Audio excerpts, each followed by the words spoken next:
Ladies and gentlemen, welcome to another edition of the Rico Report brought to you by the Buffalo Fanatics. Thank you guys for tuning in. Friday night, you guys already know how I do, man. If it's Friday night, it's right with Rico. Let's go, man. But you guys could be anywhere else on a Friday night, but you guys are here with me, so I appreciate you always. So let's get right into it, man. It's Friday, boy. And listen, Bills are in the news, not for bad things, but more for reasons that might annoy some people. The Bills are trying to trade and get some players to make them better, and there's nothing wrong with that. Problem for folks are we're going after a running back.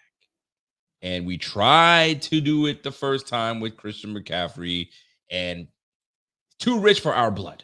It was too rich for our blood. That's what it came down to. So at this point, we're trying to figure something out at the running back room because it's clear and evident.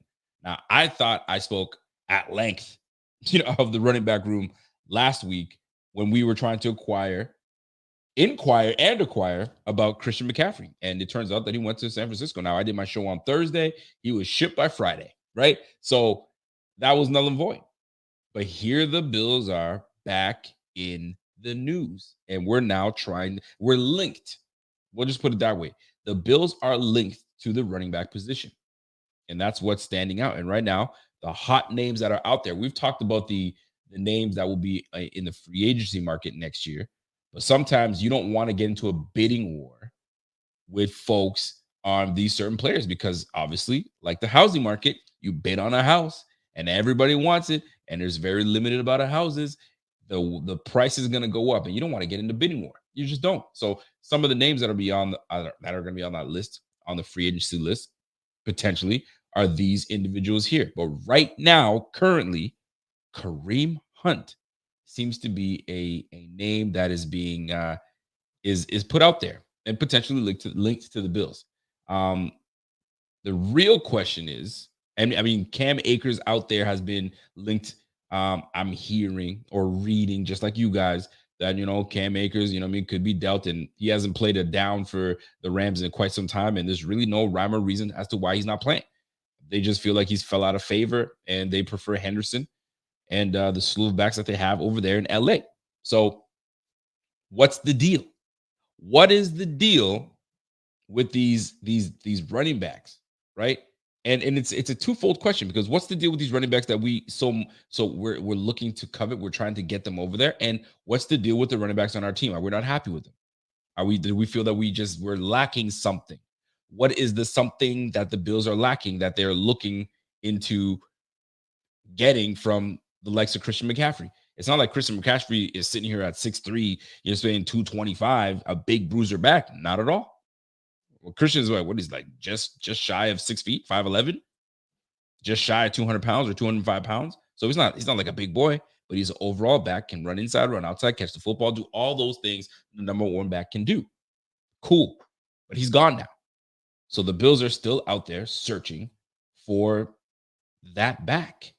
And I don't get it. And this has nothing to do with the back. Right now, I'm not going to speak on the backs that we have on the squad because we talk about that at length. But let's talk about the running backs that we are linked to. Now, Cam Akers being one of them. Cam Akers, rookie Cam Akers, okay, you'd have my excitement. But Cam Akers, after the ruptures Achilles, is not the same Cam Akers. It really isn't the same Cam Akers. He's not as explosive.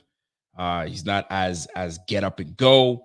And if you give up draft picks for Cam Akers, you're essentially you're just adding another running back into the mix. And that's not what we want. We don't want to add another running back into the mix because that just tells me it's just whatever. I don't think Cam Akers is going to move the needle, if you will. In my opinion, I don't believe Cam Akers right now is going to move the needle on him coming to Buffalo. You might as well just stick with what we got if Cam Akers is what they're trying to get. For me, it's just not there. His explosive ability is not there anymore. His cut and go is not there anymore. You just watch the Rams. Watch the Rams. Let me give you a little something. I took some 2020 like this year's clips from Cam Akers. I don't know which one I'm playing you guys. Just let me see here. There you go. There's your Cam Akers. Not bad. But like what exactly is he giving us here that, you know what I mean, James Cook shouldn't be able to give us? This is James Cook. But for some reason, they ain't ready to have James Cook on the field. Now, this boy is more of a bruiser than James Cook. James Cook does not give you any type of threat that he's going to run your ass over. He's a finesse running back. He's not going to, grind between the tackles. He's not that type of back. But Cam Akers, you might as well just stick with Devin Singletary. Might as well just stick with Zach Moss and just call it a day. You know what I'm saying? Like that's the way I'm looking at this. Now, looking at Cam Akers as a fit for this Bills team, he can catch out of the backfield. He can be a third every down back. He's decent at pass protection. Nothing to write home about. He can get the job done. But is he that same player that we once knew that came from Florida State? I believe it's Florida State. No. And that ruptured Achilles definitely set him back. Now, did he come back too soon? I mean, dude he was off for 5 months, 5 to 6 months, less than 6 months. That in itself is amazing for anybody to come back from that injury, let alone a professional athlete that is cutting and going and stopping and sprinting. To come back in less than 5 months, my goodness, that's incredible. But just has not been the same. So to add that, to give up draft capital to bring in Cam Akers to the team, I don't see it doesn't move the needle for me. Now, it very well may be done. He's got some good things about him, but I think his best days are behind him. That's just me. But if we add him, if we add him to the roster, there's a reason we add him to the roster. There would be obviously a reason that we add him to the roster. Now, that's Cam Akers. Now, the one that is picking up steam for Bills fans, Bills Twitter, Bills Facebook, Bills Instagram, all social media, is Kareem Hunt. Now, Kareem Hunt, that is a prospect that I'd be interested in.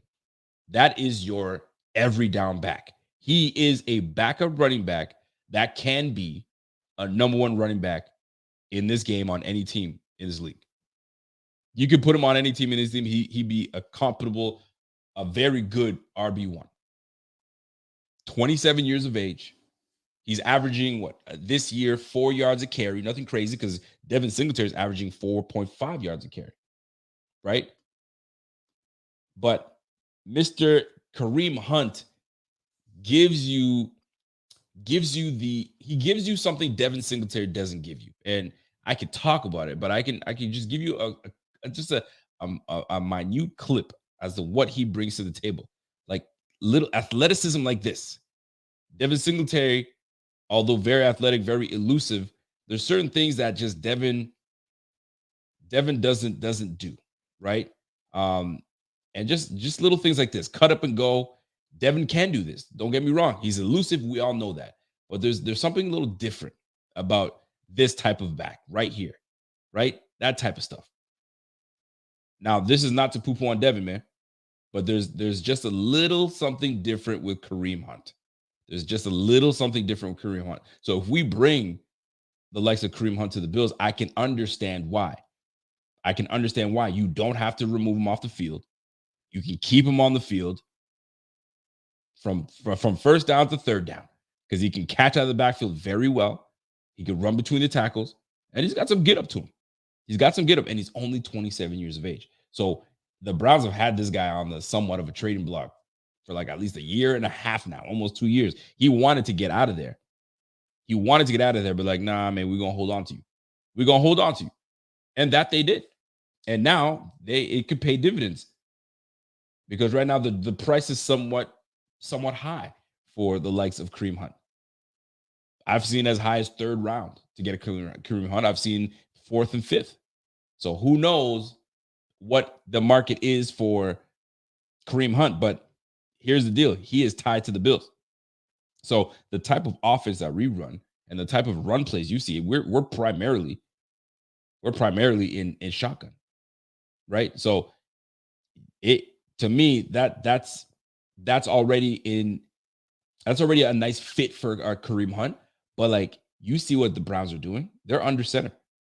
You see Brissett is under center, and if we have a back like that, we can really mess the game up. We don't necessarily have to stay in shotgun because that's primarily going to be you're looking to pass, right? It gives got quarterbacks that have that need to see things right off the bat, right? It gives them an extra advantage. But when your back is to the defense, when you got to play action or whatever, that's when it's a challenge for these quarterbacks, but not for our quarterback. But here's the benefit: you have if we were go into say 12 personnel, that's gonna F up the defense, man. Because now it's like play action.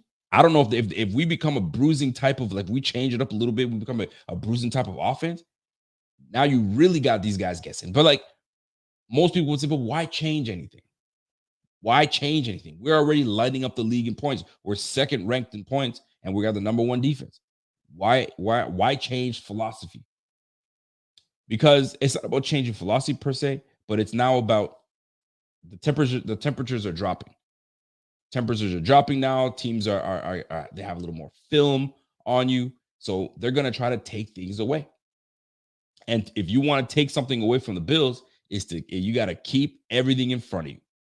A very good passing team, you keep everything in front of you. Take away the big play. Take away the big play. How do you think Pittsburgh was able to take down Tampa? Keep everything in front of you. Don't let Mike Evans get behind you like that. Don't let Scotty get behind you like that.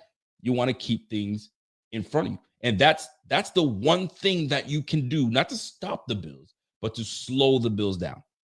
Look, the Kansas City Chiefs are not a top 5 ranked defense. They're not.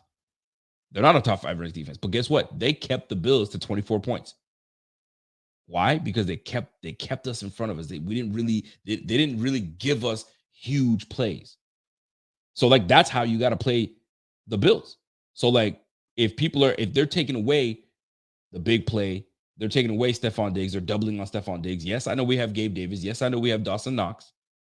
But fam, we got to now. I don't want to say try to get the run game going because it's not like we have a problem getting it, but sometimes committing to it. Let's commit to it because we're inconsistent on whether we're a running team or not. And I know we're not a running team, but we're inconsistent. You'll see Devin Singletary with 15 carries one game, and then he'll have 6 the next. It's like where's the consistency, right? There's no balance in that. We're going to be passing the rock. So Kareem Hunt would allow us to do a little bit more 12 personnel, right? Quarterback back to the defense, hand off to my man Kareem Hunt, running behind the likes of Reggie Gilliam that's having a very good year. I would welcome that all day, every day. We know what Josh Allen can do. Josh Allen will whip that rock around to anywhere at will. But we can't run at will. That's the thing. And I guess that's the selfishness in me. And I've said this before. I want to be able to do all at will. Run at will, pass at will, where we're just unstoppable. It'd be cool. But that's a tall task. But having Kareem Hunt added to this team, I'm all in on that. I would take that. Now that puts us at 6 running backs altogether, right? You got Tywan Jones, you got Reggie Gilliam, You've got who am I missing? You got obviously the three that we have right now, and then you'd have Kareem Hunt. That's a lot of backs. So somebody's got to go.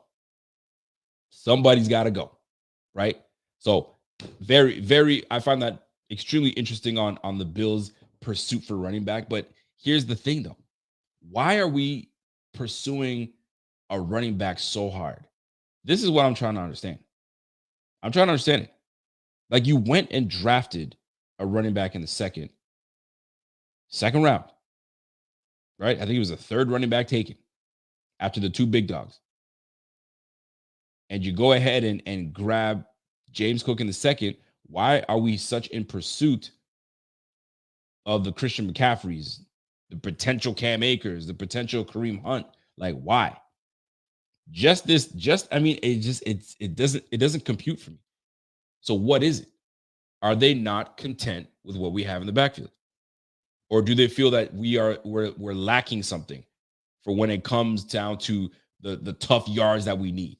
Because right now our short yardage back is Josh Allen. That's our short yardage back. We all know that. Short yardage is not Zach Moss. It should be, but it's not. Short yardage certainly is not James Cook. And that's not Devin Singletary. We've given Devin Singletary opportunities to get those 31s, and he's had success. But all the success, it rides with number 17. That's your guy. How much beating you going to let this man take as the season wears down? 4th and 2, 3rd and 1. You know what I'm saying? Sometimes you got to give it to the backs, the guys that you pay money to. And right now, I don't feel that these Bills are super thrilled with what they got in the backfield. And that should be, I mean, you always look to improve your team. You can't hate on that. That's what a GM should do. Look at Philly. Philly had no need for another pass rusher, but they went ahead and got Robert Quinn. They said, yo, bring your ass over here. You got grown men on another team that just lost his BFF crying on Mike. Because how crazy this business can be. The Eagles want to load up. The Eagles are also in on Kareem Hunt. They're trying to get Kareem Hunt. They already have Miles Sanders. They already have Kenneth Gainwell. They don't give a damn. They want it all. They're trying to go all in for this. So guess what? Bills are like, we're there. So then now I'm saying to myself, and we all know this as Bills fans. And by the way, shout out to the chat right now. We got 235 people watching from all platforms: Facebook, YouTube, Twitch, Twitter. Salute to y'all. This team, if I were to ask you guys right now, where is our biggest weakness on this team? And we may not have weaknesses, but for the sake of looking at our team, where is the biggest weakness on our team? Is it the quarterback? No. Is it the receiving room? No. Maybe it's the receiver 2. No, because y'all love Gabe Davis. Is it receiver 3, the slot position? Y'all love Shakir and y'all love McKenzie. And y'all are starting to really move up on Shakir. Cool. Is it the defensive front? Heck no. It's one of the best in the game. Nah, it has to be linebacker. Nope, not there either. You got Tremaine Edmonds and Matt Milano playing lights out. Well, it must be the cornerback spot because you guys have a bunch of young guys there. Is it though? We've been rolling with rookies since day one, and we're still the number 1 defense in the game. And we're getting back Tre'Davious White. Not this week, but potentially the next. Oh, it has to be safety. We lost Micah Hyde. DeMar Hamlin's been filling in just fine, and Jordan Poyer is doing his damn thing. So where is the weakness? Running back. It's not just me saying it. It's not just you saying it. The team is saying it. How? Because they're inquiring about getting another running back for another team. So if I'm Devin Singletary, I'm freaking James Cook that I just got drafted.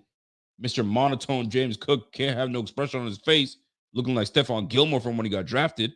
Like this. Could you imagine if I did a podcast just like this? No expression. None whatsoever. Not even blink. Don't blink. Man, that'd be something. The weakest position on our squad right now, and I hate to say weakest, but where we can improve or where we'd like to see more out of is the running back room. Now, I have my opinions on other positions. You guys have heard me say it before. But like clearly, they want something done in the running back room, and they're clearly not thrilled. Or it's simply about setting themselves up for next year. And this is another angle to take. It may not have anything to do with the skill set. It really doesn't. It may not have anything to do with the skill set because we're a passing team. We're a passing team. I don't give a damn who the running back is, but I can tell you right now, I'm not really messing with Zach Moss. And I'm talking as if I'm the front. I'm the front office. I'm management. Zach Moss has fell out of favor with us. So like, there's chances are we're probably going to release him next year. It ain't going to cost us a damn thing. Peanuts. Devin Singletary is in his last contract. We don't plan to bring him back. So we might as well get somebody right now. So that way we can let Devin Singletary walk. We can ingratiate this new running back in our system. And that way we can keep it rolling. And we don't have to worry about it. So let's bring in a Kareem Hunt, 27 years of age, proven in this league, still has youth on his side. And for those that like to talk about running backs are a dime a dozen, this falls right into your narrative of running back a dime a dozen, because we'll have Kareem Hunt. I'll use Kareem Hunt as an example for 2 years, 28, 29, and we'll say, all right, man, we're good. We're gonna. James Cook should be able to take over right now. This is year 3 for James Cook at this point. And then we draft another running back, right? So that's what it sounds like. So at the end of the day, it may not be about skill set. It's not about, oh, these guys can't do it. I think Brandon Beane is more forward thinking than that. In my opinion, now that I'm thinking about it, I think it's more about setting themselves up for years to come. They don't believe in Zach Moss. That's just my opinion. They're probably going to let Devin Singletary walk. And James Cook is just, he's going to be the guy that shares the rock. He's already used to sharing the rock in college, so he's going to share it again. We need a bell cow back. Bell cow back would be Kareem Hunt. We tried to get Christian McCaffrey. That didn't work out. So we got to move to plan B. Plan B could be Kareem Hunt. Plan B could be Alvin Kamara. You just never know. That might be the sneaky one. I know Alvin Kamara's got some issues he's dealing with, some off-field issues. Who knows? But this may be a 2-year round. I don't know what that would be.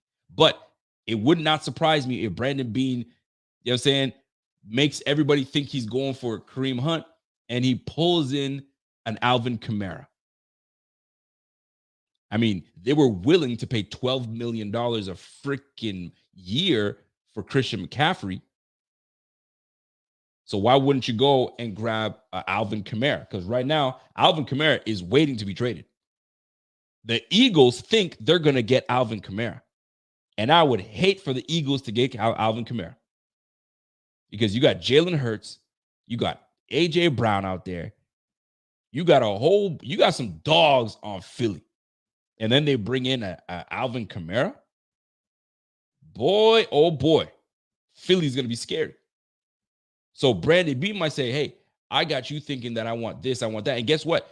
He's looking for a running back that can catch out of the backfield and run the rock. What the hell does Alvin Kamara do best? Catch the ball out of the backfield, runs the rock inside and outside. Would be a very good addition to the Bills, would he not? I could totally see Brandon Beane pulling that stunt, because Brandon Beane has surprised us. He's surprised us many times before. How many people thought that Brandon Beane was going to pull in Von Miller? There's no way y'all thought he was going to pull in Von Miller. But he got him. Shocker. Because we were all shocked. We're like, what? I mean, I knew Brandon Beane was nice, but I didn't know he was that nice. You got Von Miller on this squad? All right, cool. Trust the process, baby. Pour me some of that processed juice. So who's to say he ain't working something with the Saints right now? Because the Saints are a mess, man. The Saints are a mess. I don't know. I didn't even know who the hell the head coach was until I had to look it up. Dennis Allen. He was the defensive coordinator from the year prior. They just kind of moved them up to head coach. And that head coach has Andy Dalton remaining as the starter over Jameis Winston. What a mess. That's a whole big mess. Alvin Kamara is sitting here going, man, where am I going? I'm probably going to get traded, so where am I going? So it would not surprise me if the Bills become one of the teams interested in bringing Kamara to the squad, because right now you can't tell me that Kamara would not instantly become RB1, and you guys would look at Devin Singletary like nothing else. You'd be like, all right, Devin who?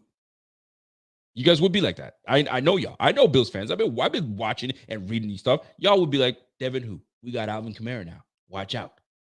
Fam, just a couple years ago, old man Frank Gore was getting just as much touches as Devin Singletary. And it's not a knock. I'm just saying.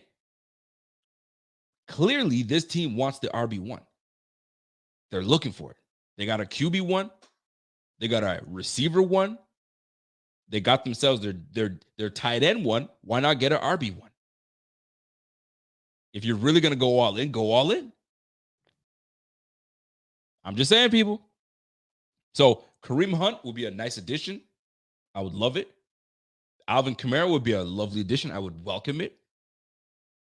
But clearly, this team wants to upgrade in that department. But I think, in my opinion, this is a future thing. This is a future issue. This is not more, it's not per se about the skill right now, what they can do. I think they trust in what these guys can do. I think this is more so business. This is business. You want to know why I know it's business? Because if it's business, because they have not even given Jordan Poyer his extension that he also wants badly. So what they tell him, we're not going to extend you, but we will give you a bit of a raise because you know what? You've earned it. But this is the money we got. Take it. So he's like, cool, I'll take it. I get it. It's a business.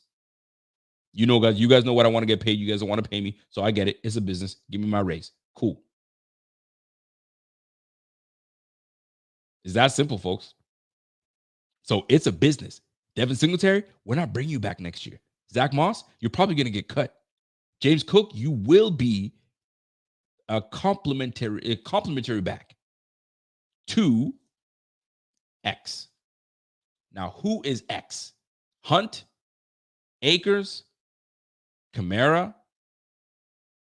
We shall see. Trade deadline is Tuesday. Either we make something happen or we don't. We make something happen or we don't. But here's the deal. If we don't, the Bills are still good. The Bills are still fantastic. Like I said, this is more of I'm thinking into the future. That's what this move is about. I just came to that, by the way. And this is why these podcasts are so great. Because I can work my thoughts through, and I'm like, as I'm talking, I'm like, that's probably what the move is. That's probably what the move is. So we'll see. Now, how now everybody's focused on the running back room. I'm here looking at, well, hold on a second. And I gotta say this because we've been talking about it. You guys have been hearing me say this. And let me see if you guys actually listen to what I say when I'm podcasting, when I'm potting.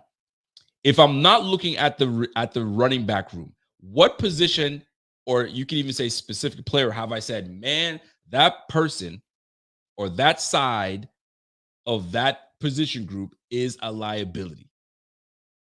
What have I been saying? If you guys have been watching the Rico Report, you guys have been paying attention to Buffalo Fanatics, specifically this show, if it's not the running back room, what have I been talking about that, man, I ain't sure about that.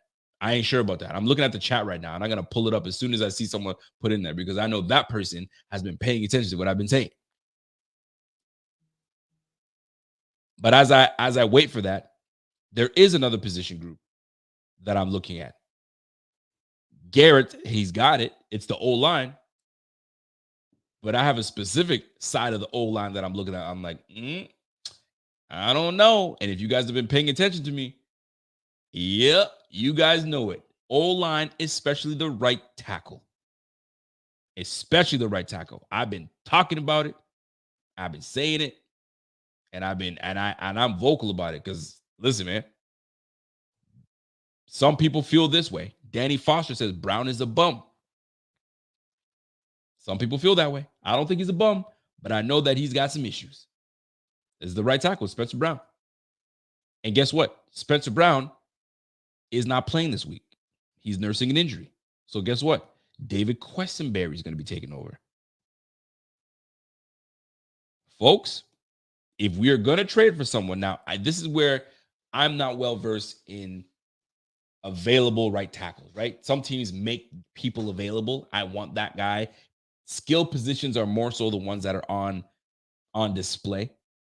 Not really many, the trench players. It's a good thing that we got depth piece in Quessenberry. And if Johnny Blaze feels Quessenberry is terrible, Quessenberry is terrible, then guess what? The right side of the line needs to get better. Some folks are like, man, our running backs are not the issue. The issue is really the O-line. It's really the personnel. And I've seen people write, I've seen people, mention Spencer Brown, and I'm in total agreement. I've seen them mention Ryan Bates.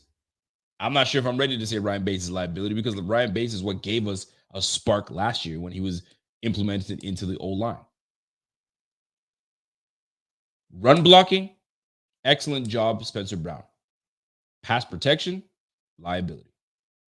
That's just my opinion and the opinion of others. So that would be something if Brandon Beam was to say, you know what, I want to make sure that we give Josh's protection. I want to make sure that we give the running backs their lanes to make their plays. I'm going to go and invest in the right tackle. I'm going to go invest in, in alignment, wherever. But it takes continuity. You can plug and play a running back. I mean, you saw it very clearly with Christian McCaffrey. Christian McCaffrey is on the Panthers on Thursday and is traded to the freaking 49ers on Friday and is playing on Sunday. And did quite well. I think he had like 62 yards rushing. So just saying, folks, just saying. It's one of those situations where you're like, okay, hold on now. If we're going to do something, improve the O-line. It's all about the trenches. You've seen what they did with the defensive front. Our defensive front is powered. That's a juggernaut of a defensive front. From left to right to the interior. From Settle to Daquan Jones. Daquan Jones is having a phenomenal year. Von Miller's having a sexy year. Greg Rousseau, he's handling business. Jordan Phillips is doing well. Like Ed Oliver, like everybody is doing very well. They're doing what they're supposed to do. But I'll tell you, man, the Bills are looking. The Bills are looking. And that's what a good team should be doing. Always looking to improve your squad. And Brandon Beane never shies away from it. He tells us, I will never not pick up my phone and I will never not listen. I'm always listening. What do you got? Let me see if it works for me. No, it doesn't work for me. Cool. It doesn't work for you. Don't worry about it. We'll move on. That's the way I look at it. Now, it's young. He's in his young career. Spencer Brown's in his second year. So obviously he's got some time to get better and really improve. So it's hard to knock. But he's got people's attention. Don't you remember like in school, your parents were like, listen, man, don't be the class clown. I didn't send you to school to be a class clown. I didn't send you to school to make people laugh and ha ha he he. I didn't send you to do I sent you to learn. So stay off the radar of the teacher's radar. Just status quo. Just be cool. Do what you're supposed to do and get out. Don't be on your teacher's radar. It's no different. Don't be if you're trying out for a team, don't be on the coach's radar for just, you know what I'm saying? He's always on your ass saying, do this, do that. You've officially become on his radar. You don't want that. You don't want that. It is what it is, though. So, folks, the Bills are looking. Will they pull the trigger before Tuesday's deadline? What are the odds that they pull a trade off? Will it be Kareem Hunt? Will it be Alvin Kamara? I think that's my dark horse. quietly, I want it to happen because that would be huge. I think it would rock the AFC. People would be like, yo, what the F, man? These guys are already killing the game, and now they just added Alvin Kamara or Kareem Hunt. Like, man, y'all need to knock it off. Well, we are in the luxury to do that. Why? Because we have a team. We built a team that is ready to win right now. Ready to win. And who wouldn't want to be part of that? Nobody was trying to come to Buffalo unless they were getting a heavy bag. That bag was so heavy they needed a Brinks truck. You know what I'm saying? That's how these guys were getting paid. There was guys getting paid a lot of money. Dockery. Do you guys remember Dockery? Dockery got paid a lot of money to play on the O-line when he was just average. But they paid that man. Terrible. Do you guys remember Mark Anderson? I think his name was Mark Anderson. He was defensive end for the Panthers. Then he went to the New England Patriots, had a massive year. He had a 10-sack season for the Patriots, then came to the Bills. Was god-awful. I think it was Mark Anderson. We've in the past, we've given money to bums that don't deserve a damn thing. But because we're not a very good team, you got to pay some of these guys to come to your squad. Sometimes we hit, and most times we don't. Mario Williams, we hit. Dockery, we didn't. Boy, oh boy. But that's what you have to do when you're not a good team. But when you are a good team, now people want to come play for the low. You know, I will come play with you guys. Let's roll. Let's rock. It's a wonderful feeling because that never used to be the case. Never used to be the case. But here we are. Here the F we are. By the way, folks, we are going to do pickups. We're going to do a pick'ems tonight and be ready to pick some games. So get your mind right, freshen up your mind so we can make sure that we make the right picks. But if you're not sure or you're looking for Rico's picks to set you straight, you might as well jump on these betting sites, man. And actually the Bills have partnered up with BetUS, and BetUS allows you to make bets up to $2,400. So we'll say $2,500 with a minimum of $50. And using our code BF125, man, you get 125 sign-up bonus. Are you nice enough making these picks? Well, we're about to find out.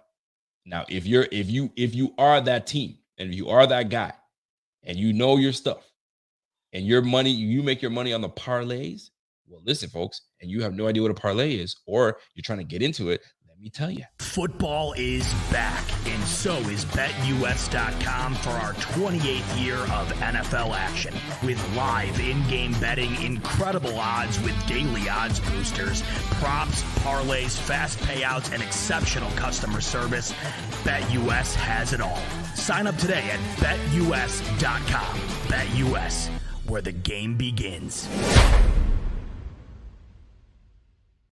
Let me tell you more about these parlays, though. I hit a freaking parlay. And I don't know. I was feeling myself this one day, man. I had basketball in there. I had hockey in there.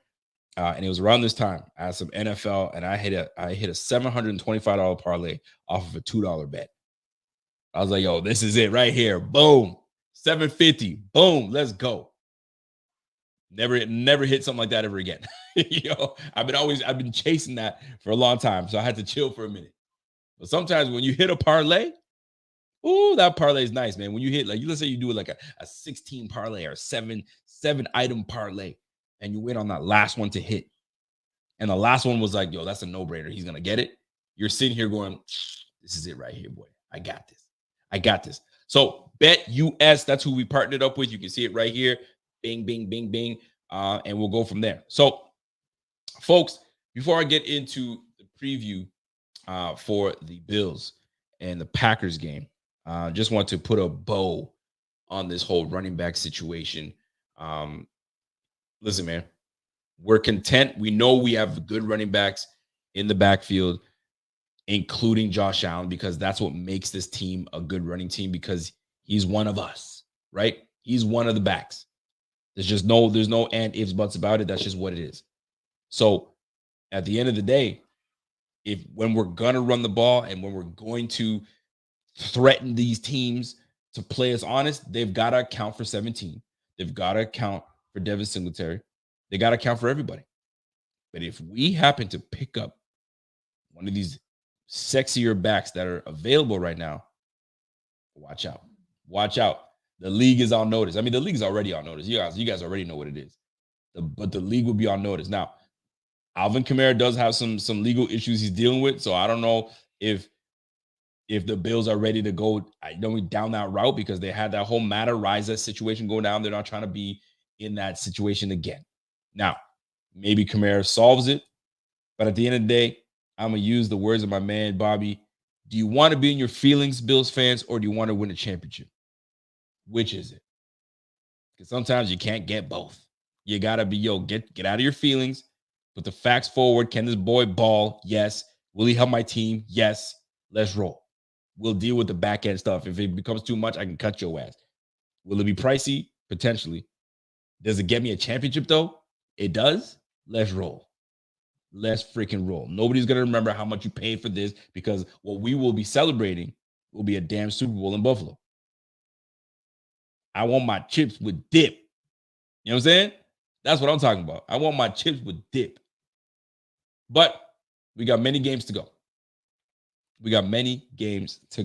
Now, I do want to look up what Kareem Hunt has been able to do in his career, because I think some people tend to forget what kind of back Kareem Hunt is.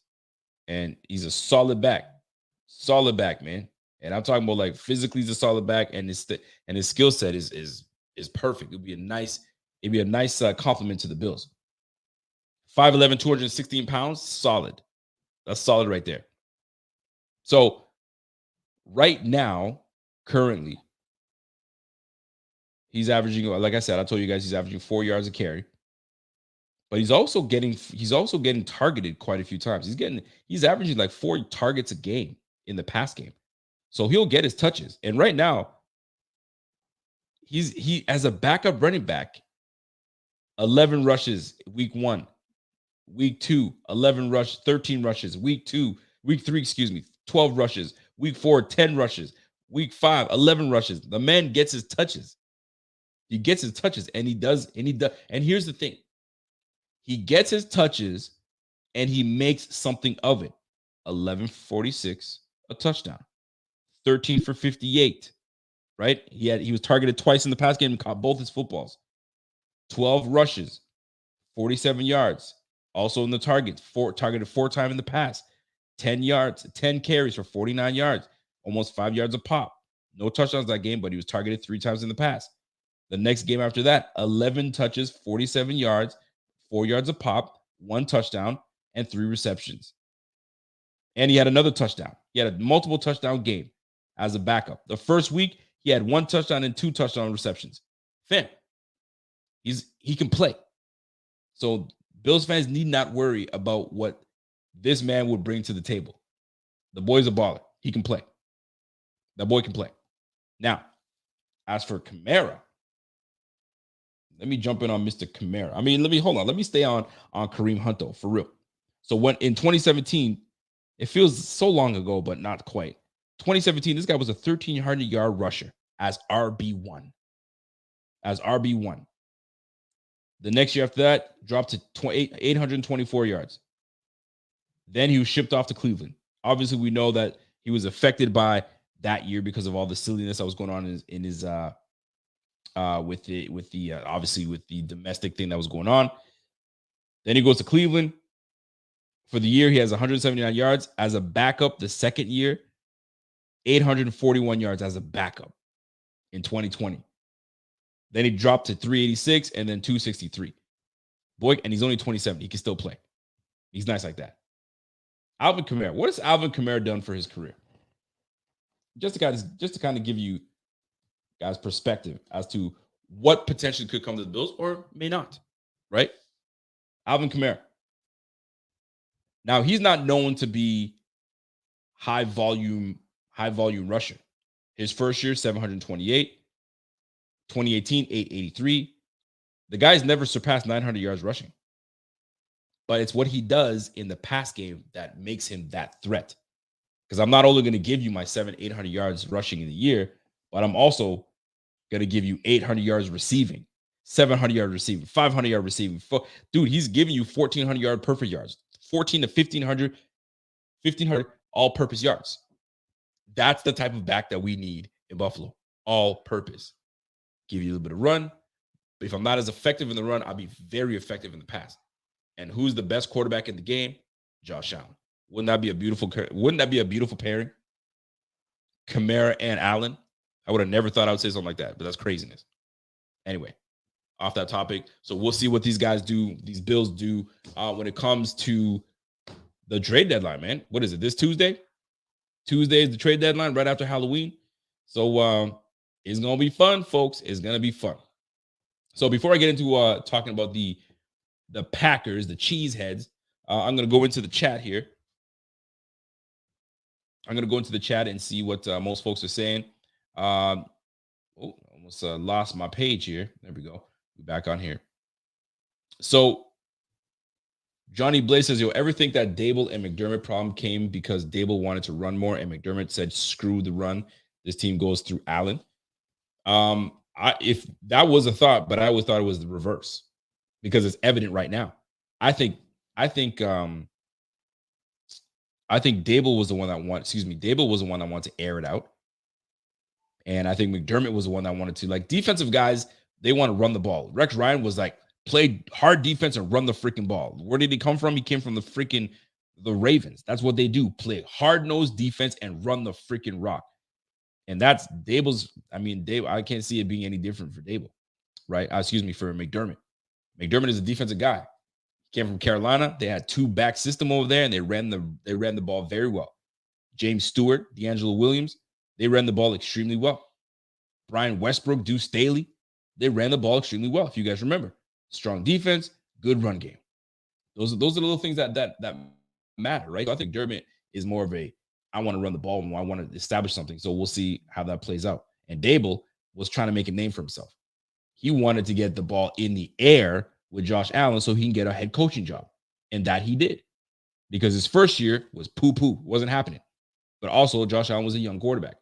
And once they grew with one another, they helped one another. Josh Allen is one of the best quarterbacks in the game, thanks to Dable, thanks to Dorsey, thanks to a slew of players, Palmer. And Dable got what he needed. He was able to make Josh Allen look like a competent and very good quarterback, the one that he is. And what do you think he's doing with Daniel Jones? Daniel Jones, I thought, you're done. But Daniel Jones might be playing himself into a little contract with the damn Giants. Why? Because Brian Dable's got this boy, you know what I'm saying? He's got this boy airing it out, doing what he's supposed to do. It's funny how that works, right? It's funny how that works. But anyway, I digress. Let's get on to it. So, folks, we're taking on the Green Bay Packers. Let me drop some stuff for you guys. All right. What's up? So shout out to my man Silas Widow. What up, Si? Si comes in and says, I want Kareem Hunt right now. Former Kansas City Chiefs, since the Chiefs are going after Jerry Hughes. Chiefs are going after Jerry Hughes? Oh shit, I didn't know that. Did Jerry get cut, or are they trying to trade for him? This is the time, man. NFL's got to turn into a little bit of NBA. Get your trades in, get all those things. If you're a rebuilding team, start now. Start doing what you got to do. Shout out to my man Namdi. What up, Namdi? What's happening, bro? He goes, signing and trading for a vet running back is admitting our running back draft scout team sucks. Because that's 3 years of using a round 2 and 3 pick on the position, yet nothing to show of it. Well, here's the thing. I was bringing this up. If it wasn't last year, it was a year before, but I think it was last year. Our running back coach is Skip Kelly. And I was critical of Skip Kelly because you're the guy that's in charge of getting these guys going. You have a third round draft pick in Devin Singletary. You got a third round draft pick in Zach Moss coming from Utah. And yet we're looking at these guys like, okay, they're good. But in the third round, I need something from y'all, right? And Skip Kelly has been dealing with these guys since day one. I believe I don't want to make sure. I want to make sure. I said Skip Kelly. That's not what I wanted to say. Hold on. Kelly Skipper is what his name is. Excuse me. I said Skip Kelly. Sorry about that, folks. I think it's Kelly Skipper. Yeah, Kelly Skipper is our RB coach. I said Skip Kelly. Kelly Skipper is our RB coach, right? And no different than when OG Bobby Johnson was our O-line coach. I was like, yo, fam, what are you doing with these guys, man? Like you should be able to get these guys to open up these lanes for our running backs and get going and this, that, and the third. And guess what? It wasn't good enough. And guess who's gone? OG Bobby Johnson's gone. I wouldn't be surprised if Skip Kelly is a little bit on thin ice a little bit to say, yo, man, what's happening? What is happening with this RB situation, man? We got to be able to do something. Now, this is not hating on the RB situation at all, by the way. But when things aren't going the way, and I'm going by what Nnamdi's saying, so everybody has the context, is it a failure that the RB coach and our run game coordinator can't get this thing going? And it's not just this year. I'm talking about the last 2 to 3 years. More specifically with Zach Moss. Zach Moss was supposed to be the guy. They tried to force feed Zach Moss to be the guy. If you guys don't remember, go back and look at how many times they out-touched Devin Singletary with Zach Moss, and it just never planned out, never worked out. And look what's happening. They finally said, all right, it's not happening. Devin Singletary, you're RB1. We're done with this experiment of trying to force feed Zach Moss's football. But now you draft another running back in James Cook in the second round, and it's still looking grim. So yeah, there's got to be something that says that, hey man, maybe we just didn't hit it. Scout team, what the F? You know what I'm saying? Who knows? We're not in the room. We're not in the room. It's only speculation. But it's definitely valid to talk about.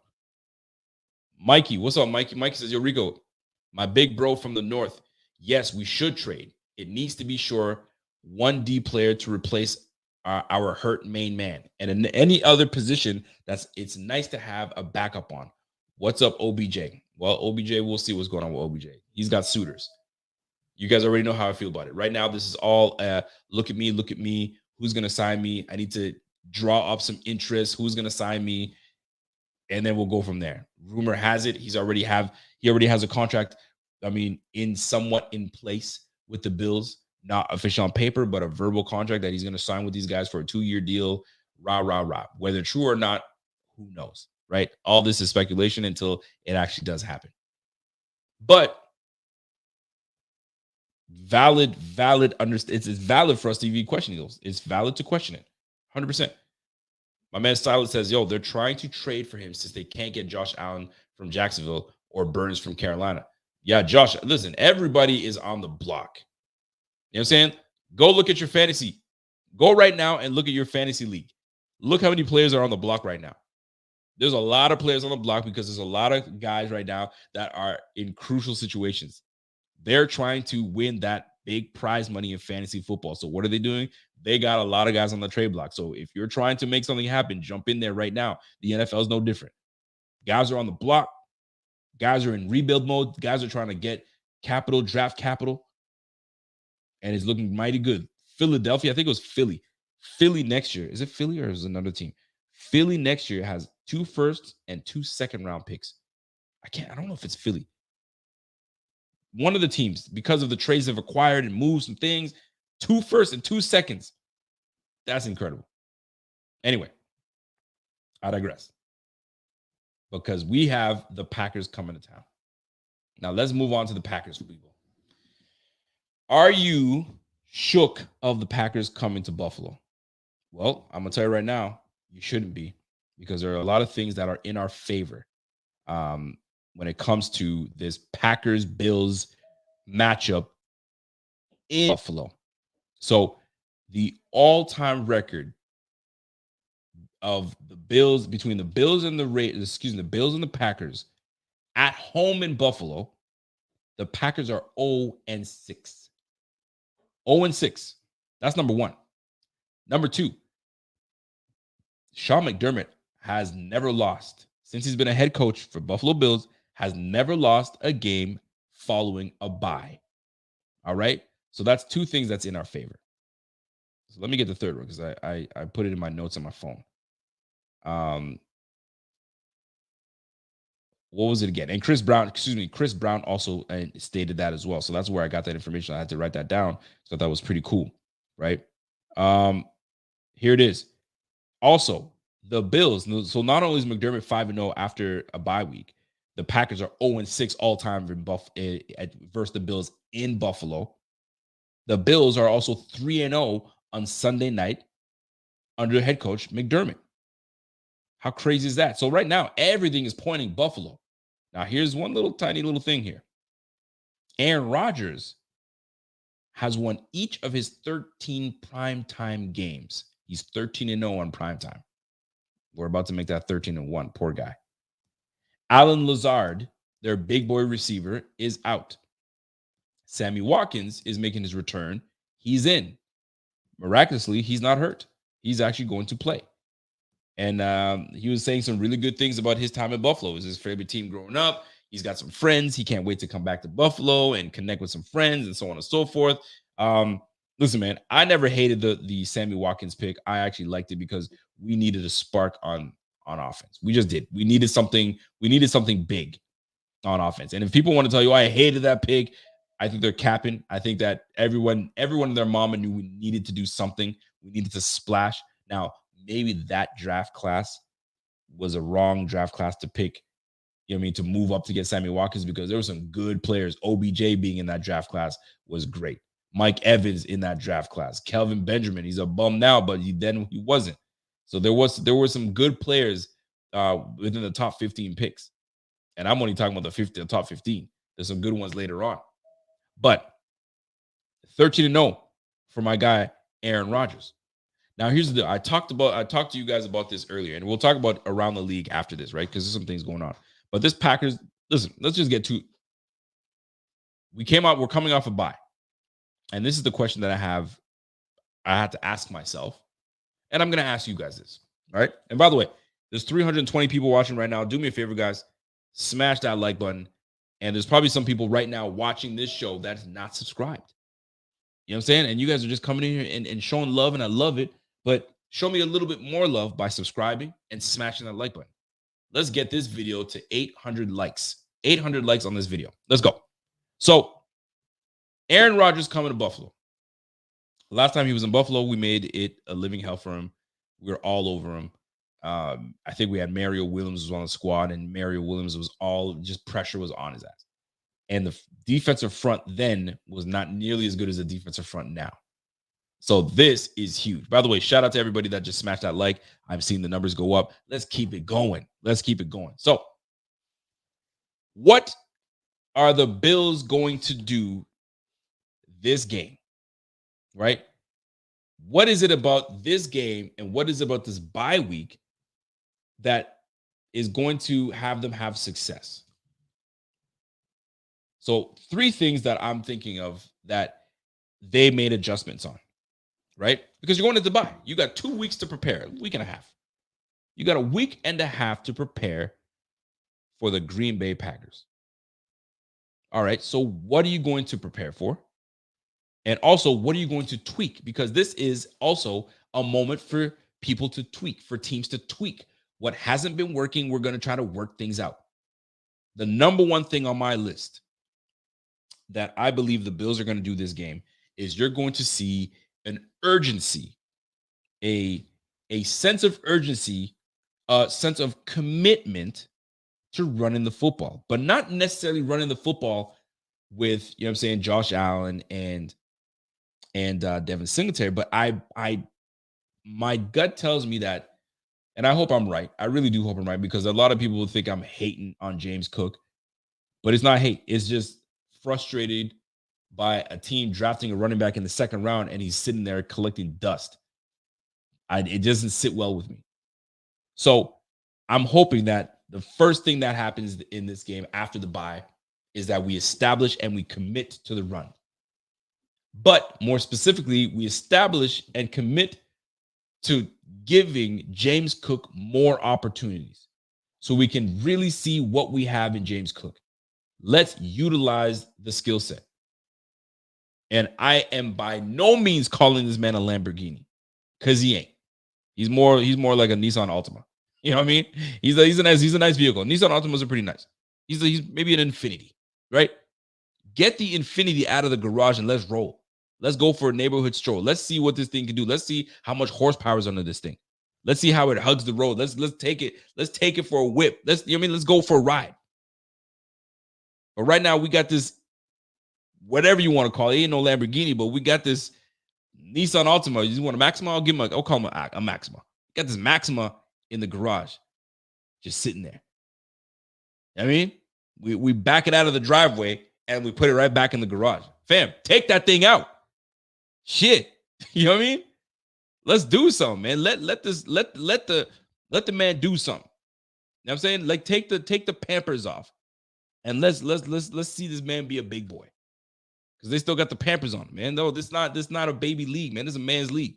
Take the Pampers off of him and let him run the rock. Let's see what he's truly got. If he doesn't have it, all right, we know. Then we effed up on that second round draft pick. Because we certainly allowed Zach Moss to really get the touches and see what he can do. Why are we sitting here just coddling James Cook? Let him go. Let him do what he's supposed to do. And I think this might be the game that they actually, all right, we're going to make a conscious effort of getting him involved. Let's put some plays together for James Cook. Let's see what he's got. Let's see what he's got. Let me back out the driveway. Beep, beep. Let's go. I want to be able to take it, 60 clicks. Let me go up to 80 clicks. Let me take it on the highway and go, you know what I'm saying? And when I say clicks, I'm talking about kilometers. You Americans go 80 miles. You guys do the miles thing. 60 kilometers. Let's go 80 clicks. 80 kilometers, right? 140 kilometers. Let's go. Let me see. Let me open it up a little bit. I would love to see it. Like, what exactly is management scared of? Let the man play. He's been doing this thing forever. Let's go. Devin Singletary is very much used to sharing the load. Pause. But he's very much used to sharing the load. He shared it with Frank Gore. He's been sharing it with Zach Moss. What's different? Matt Breida got in the game for crying out loud last year. Come on, son. Let that man go. So that's what I think. I think is going to happen in this bye game. This return from the bye is that we'll commit to the run game a little more.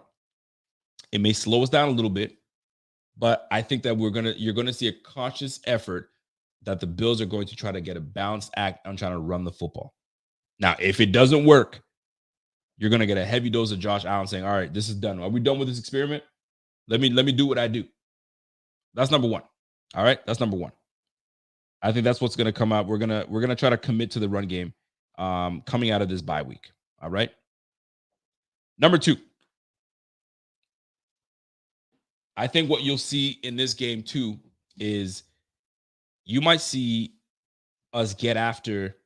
I mean, it's not necessary, but we might bring the blitz a little bit. I don't know. Something tells me that we might get after our guy Aaron Rodgers and really confuse him and try to set him up and confuse his young receivers, right? So I guess I say this by change and really confusing and moving things around on defense. Get these receivers not knowing what do I sit, do I keep going? Because once you confuse these receivers, it gets Allen all out of sorts. He's been all out of sorts all year round. All year long, he's been out of sorts. He's even telling the media, hey, man, my guys, pretty much I'm paraphrasing here, but if you don't know your plays and you don't know what you're supposed to do, you should not be on the field as much as you are. Get the guys off the field that don't know what the heck they're doing. And give me the guys that know what they're doing, and let's roll. So guess what? We're going to try to confuse the heck out of you. We're going to try to throw some defense at. We're going to try to throw some blitzes at you. We're going to try to do everything we can to try to slow and try to really not let a pissed off Aaron Rodgers get going. Because right now, Aaron Rodgers has to be pissed off. Aaron Rodgers has to be freaking frustrated as ever. You can't sit here and tell me you're not. Your team is what, on a losing record right now? You guys have lost 3 straight games. 3 straight. And now you're going up against the best team in the NFL, in my opinion. Some people want to say the undefeated Eagles are the best, but they ain't played the people we played. Just saying. So that's the one thing that I'm looking forward to. All right. And here's another one. This is the last one. This is a pretty cool stat. I'm the third. So the number 1 is run commitment. Number 2 is confuse the young receivers. Okay, confuse the young receivers and send a couple blitzes here and there to kind of show Aaron Rodgers, hey man, we gonna get after you, and we don't believe in these receivers that you got. You got a whole bunch of young guys, Sammy Watkins, Christian Watkins, right? They got Romeo Doubs. I'm missing one more receiver. Randall Cobb's hurt. There's one more receiver I'm missing, but who cares? Alan Lazard is hurt as well. So Jessica Tennis is like, yo, I think Rodgers is gonna be going on a spiritual journey. Oh, he will. Once we you know what I mean, once we beat the brakes off his ass, he's gonna be doing it for sure, right? So run commitment, confuse the young receivers, send a couple blitzes to Aaron Rodgers' way, and last but not least, Josh Allen. And here's why I say Josh Allen. All right, this is a pretty cool stat. I don't know where I saw it, but I saw it on Twitter somewhere, right? Josh Allen this year has beaten 2 former MVP quarterbacks. All right. He took on Mr. Got drawing a blank right now. He took on Mr. Lamar Jackson, former MVP Lamar Jackson. And he's taken on, hold on a second.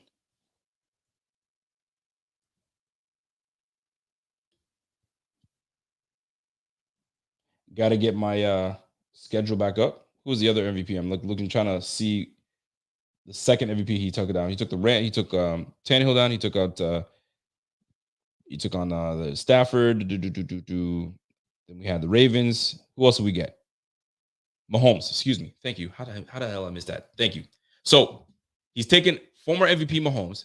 He's taken former MVP Lamar Jackson. He has the ability to take former MVP, double-time MVP, Mr. Aaron Rodgers. If he does that, okay, let me start that over so I can kind of clip this later on. Josh Allen has the ability right now, and this is the third key to what I think is going to happen and what I would love to see happen after this bye. So committing to the run, obviously confusing the young receivers by sending them, different looks so they don't know what's going on, whether to sit, whether they're not. And last but not least is Josh Allen. And why Josh Allen? Josh Allen has beaten Pat Mahomes, former MVP. He's beaten Lamar Jackson, former MVP. And he has the ability to beat Aaron Rodgers, former MVP. That's 3 quarterbacks that he's beaten that have been an MVP quarterback. The last person to do that was Troy Aikman. And that was back in 1996.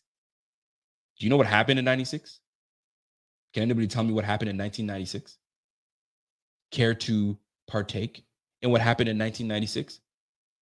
The freaking Cowboys won the damn Super Bowl. I'm putting that good, positive energy out there. Troy Aikman beat 3 MVPs that season. And his team went to the Super Bowl. Josh Allen will put the beat down on the Packers defense. At least I'm hoping for that. And if statistics stay the way they're supposed to, well, we are ready to go to the Super Bowl and win that damn thing. Wouldn't that be something? Man, oh man, it feels so damn good. It feels good to know that, we got a franchise quarterback that can do it. And the fact of the matter is this: Cowboys won the Super Bowl, but Aikman was highly overrated. But guess what? They won the Super Bowl. He can tell you, I've got Super Bowl rings. Overrated that year, who cares? Guess what? He won the Super Bowl. Larry Brown, I remember that year too. Larry Brown was the MVP of that. He had like 2 picks that game. So it goes to tell you what situation that we're in. But wouldn't that be nice? Josh Allen comes in and takes down Lamar, takes down Pat Mahomes, and takes down Aaron Rodgers. and that is setting himself up to get to that damn Super Bowl, boy, oh boy, that'd be nice. So those are the three things that I'm looking forward to seeing after this bye week. Right? There's many more that I can go to, but that's what I wanted to sit. That's what I want to sit here and kind of get into. Now, let's talk about around the league before we get into the pick'ems. We're an hour into the show, and I appreciate you guys all tuned in. I think we're having a fantastic show. So, and conversation is flowing. So let's keep it pushing, baby. Around the freaking league, man. What in the heck is going on? Let me just get my banners up real quick. What?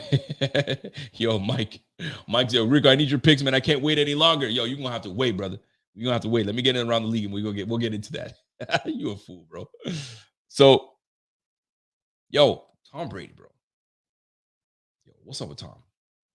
Yo, is Tommy looking his age? Is it Tommy's fault?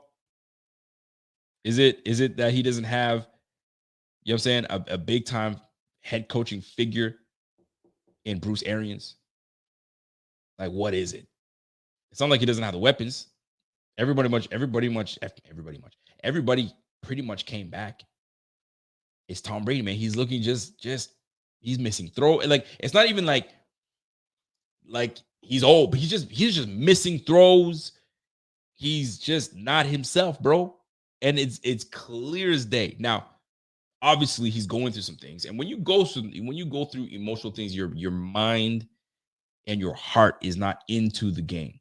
You're there, you're physically there, but your passion is not into it. It's not like Tom Brady be playing the way he's playing.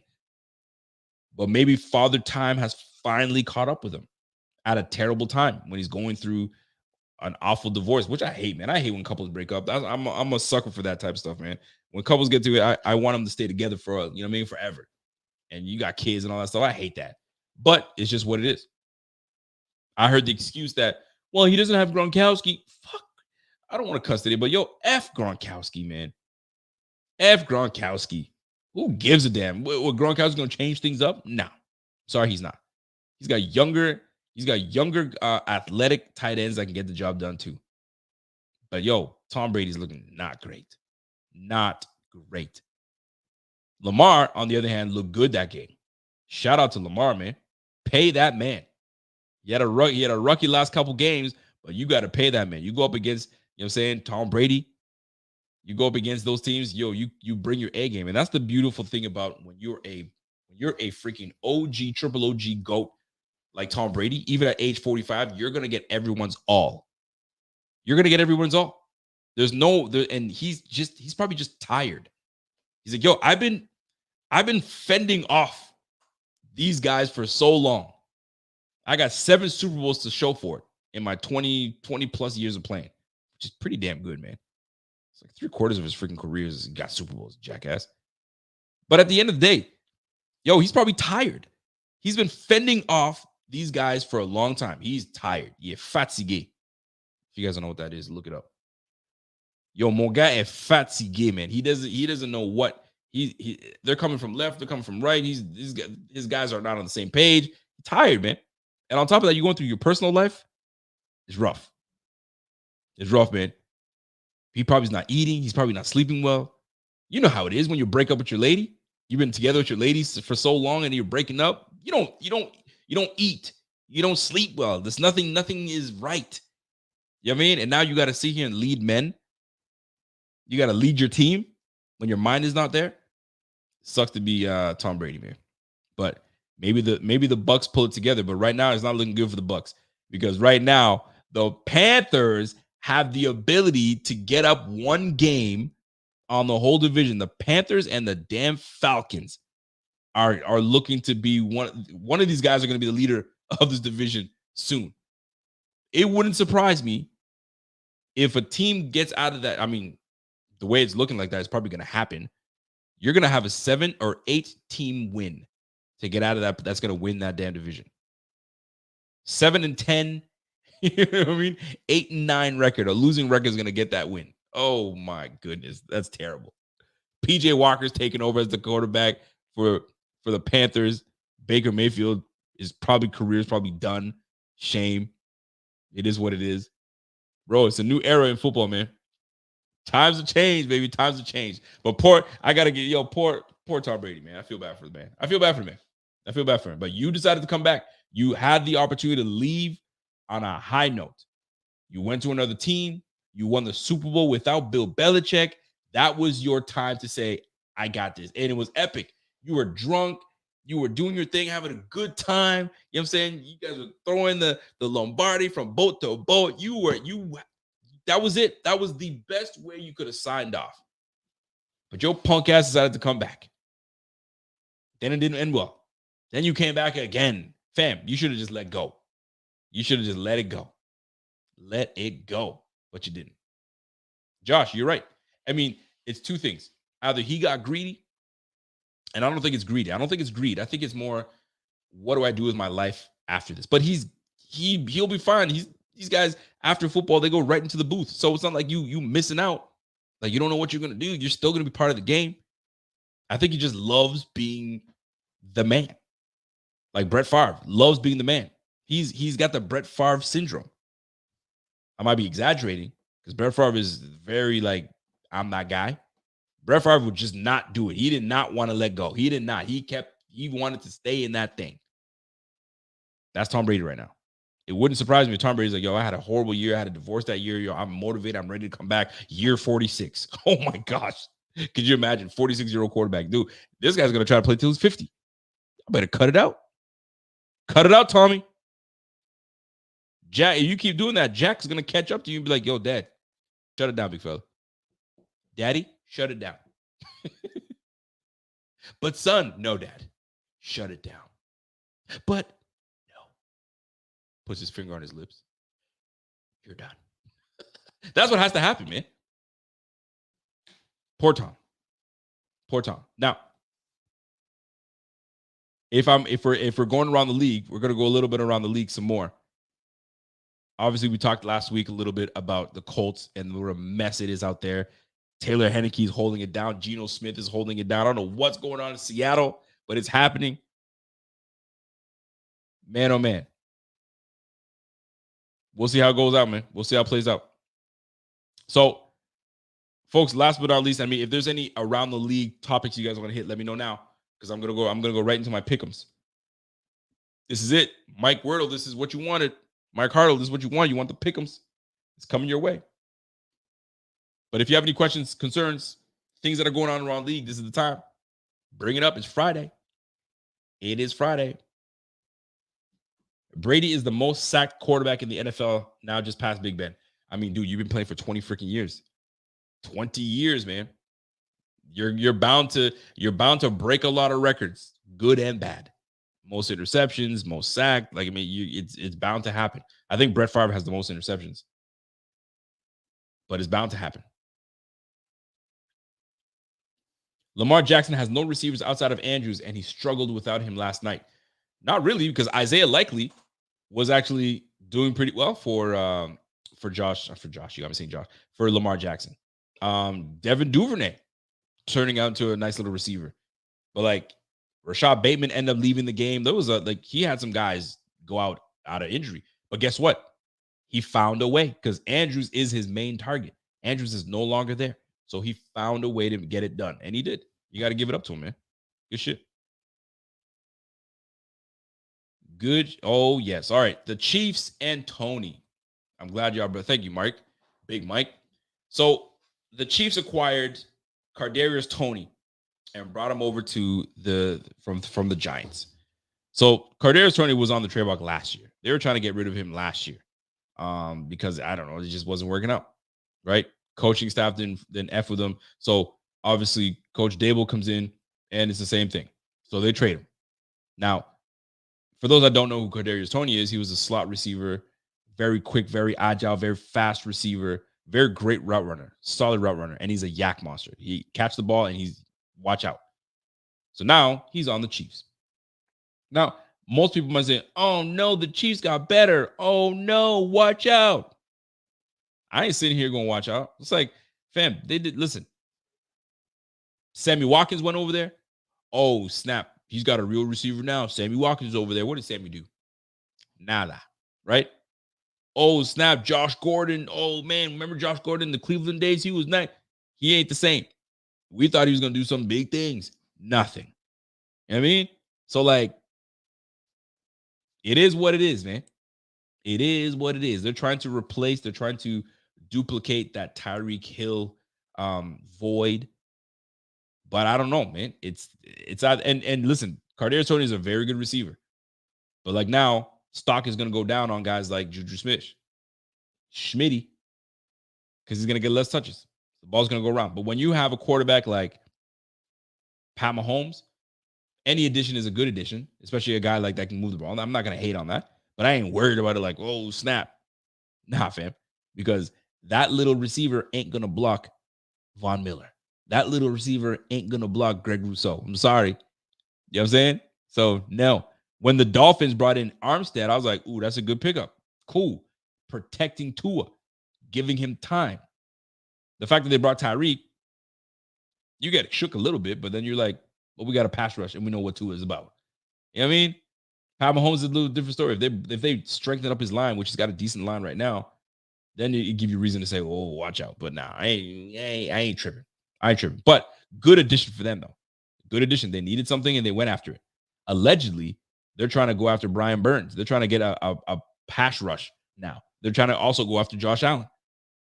So it's almost flattering, folks, if you think about it, because now the Chiefs know what has to happen. They're trying to build a team that they can fend off the Bills because they know that we are coming. They know that we are on their ass. So like, shit, we got to get our act together, because if we don't, bro, they're going to run away with this thing. So Kadarius Toney, cool. We got more weapons for my man, Pat Mahomes. Now we need a pass rush because Josh Allen is a damn beast. So let's go try to get the other Josh Allen that stopped him last game. I hope they don't do anything like that. That'll piss me off. But a guy like Tyreek Hill, you just can't replace. You're right. John, you're right. You can't replace a Tyrese Hill. You got me saying Tyrese. You can't replace a Tyreek Hill. Just can't do it. What's up, Bills, Bets, and Beers? What's going on, man? So, yo, get those likes up in this video. Rico put it on a good podcast tonight. Appreciate you, man. Appreciate you. Listen, man, I'm going to be real with y'all, man. There's some nights, man, I come in and I'm like, I'm not feeling it. I am not feeling podcasting tonight, especially because now I'm back to working night shift. It's rough.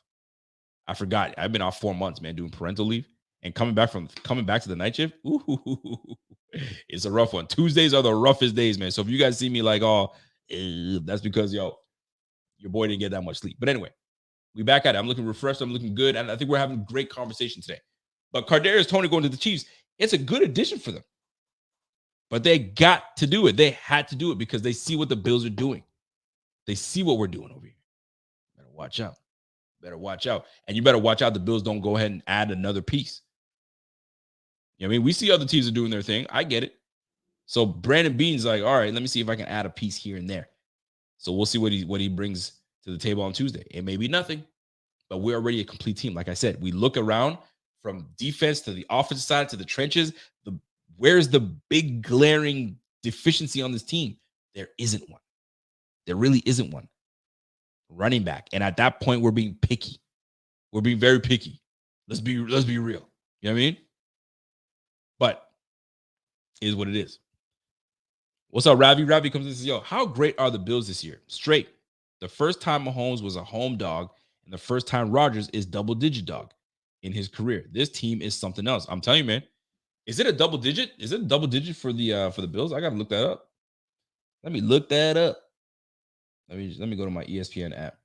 I prefer whatever you guys go for scores and updates. Do you guys go to ESPN, or do you guys do Fox Sports? Do you guys go NFL.com? What do you guys normally do? I go to ESPN, man. ESPN is just the software, the layout, everything is just better. All right, let's do it. Any other questions from around the league, folks? Around the league. What you got? My man, my favorite, Bobby Ray. What up, Bobby? You have to admit, though, we barely beat the Chiefs. Did we barely beat them? I mean, listen, we knew that game was going to be, it's always tight. It's always been tight. The only time that it wasn't tight was when they freaking ran all over us with Clyde Edwards-Helaire that first year when it was like windy and raining and just garbage. And they came to Buffalo and they put the beats on us. But like after that, it's been pretty decent. Pretty decent that we played them pretty tight.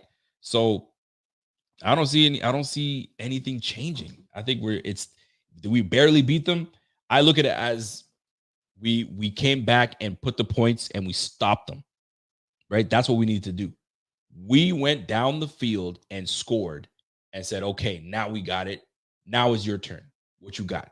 It's no different than the game last year. We did exactly that. The difference was we didn't get a stop. The same result was supposed to happen last year, but we didn't get a stop. We let them do what they did.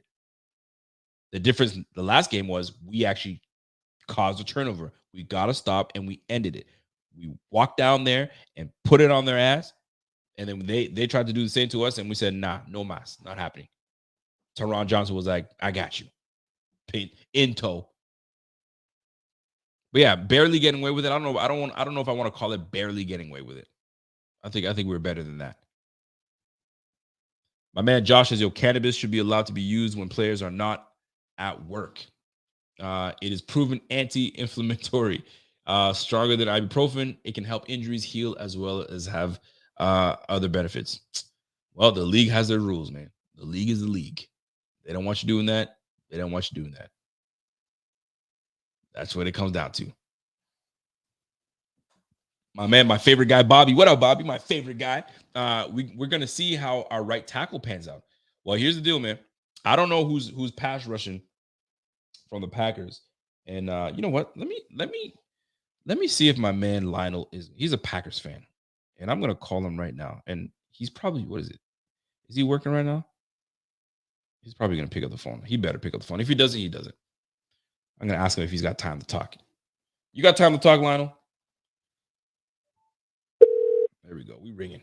Let's see if my man Lionel can talk to us a little bit.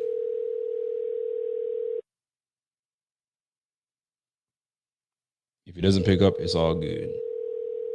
He's at work right now, so we're going to see how dedicated he is. Hello, you've reached the voicemail of Lionel Dubois. All right. He ain't picking up. He's probably going to come back later on. But anyway, all is good. But I'm not really paying. I mean, I don't know too much about this Packers defense, man. Obviously, Zaire Alexander is a baller, one of the best corners in the game. So there's no hate on the back end. Actually, the defense, funny enough, and this is why I brought this up earlier with we're going to try to commit to the run, because last time I checked, is it a -11? Woo! Thank you, Donnell. See, I see you, Donnell. The last time I checked, let me just scroll on. The defense, the Packers pass defense is number 1 in the league. The pass defense is number 1 in the league. So that being said, if they got the number 1 pass defense in the league, folks, this is the game for us to show that we can run the ball, right? I mean, nobody can really stop Josh Allen, number 1. So let's put that to bed. But I find it very interesting that they're one of the best pass defensive teams in the game. But yeah, right now the matchup predictor has these guys losing 16.5%. So the Bills have an 83.3 chance of winning this game, which is cool. I mean, we didn't expect anything different. Let me see what we got here. So yeah, man, -11. The money line is -550, and the over under is 47 points. I can see that going to 47 points. I could definitely see that. It's getting a little chilly right now. So these Packers are allowing 20 points per game.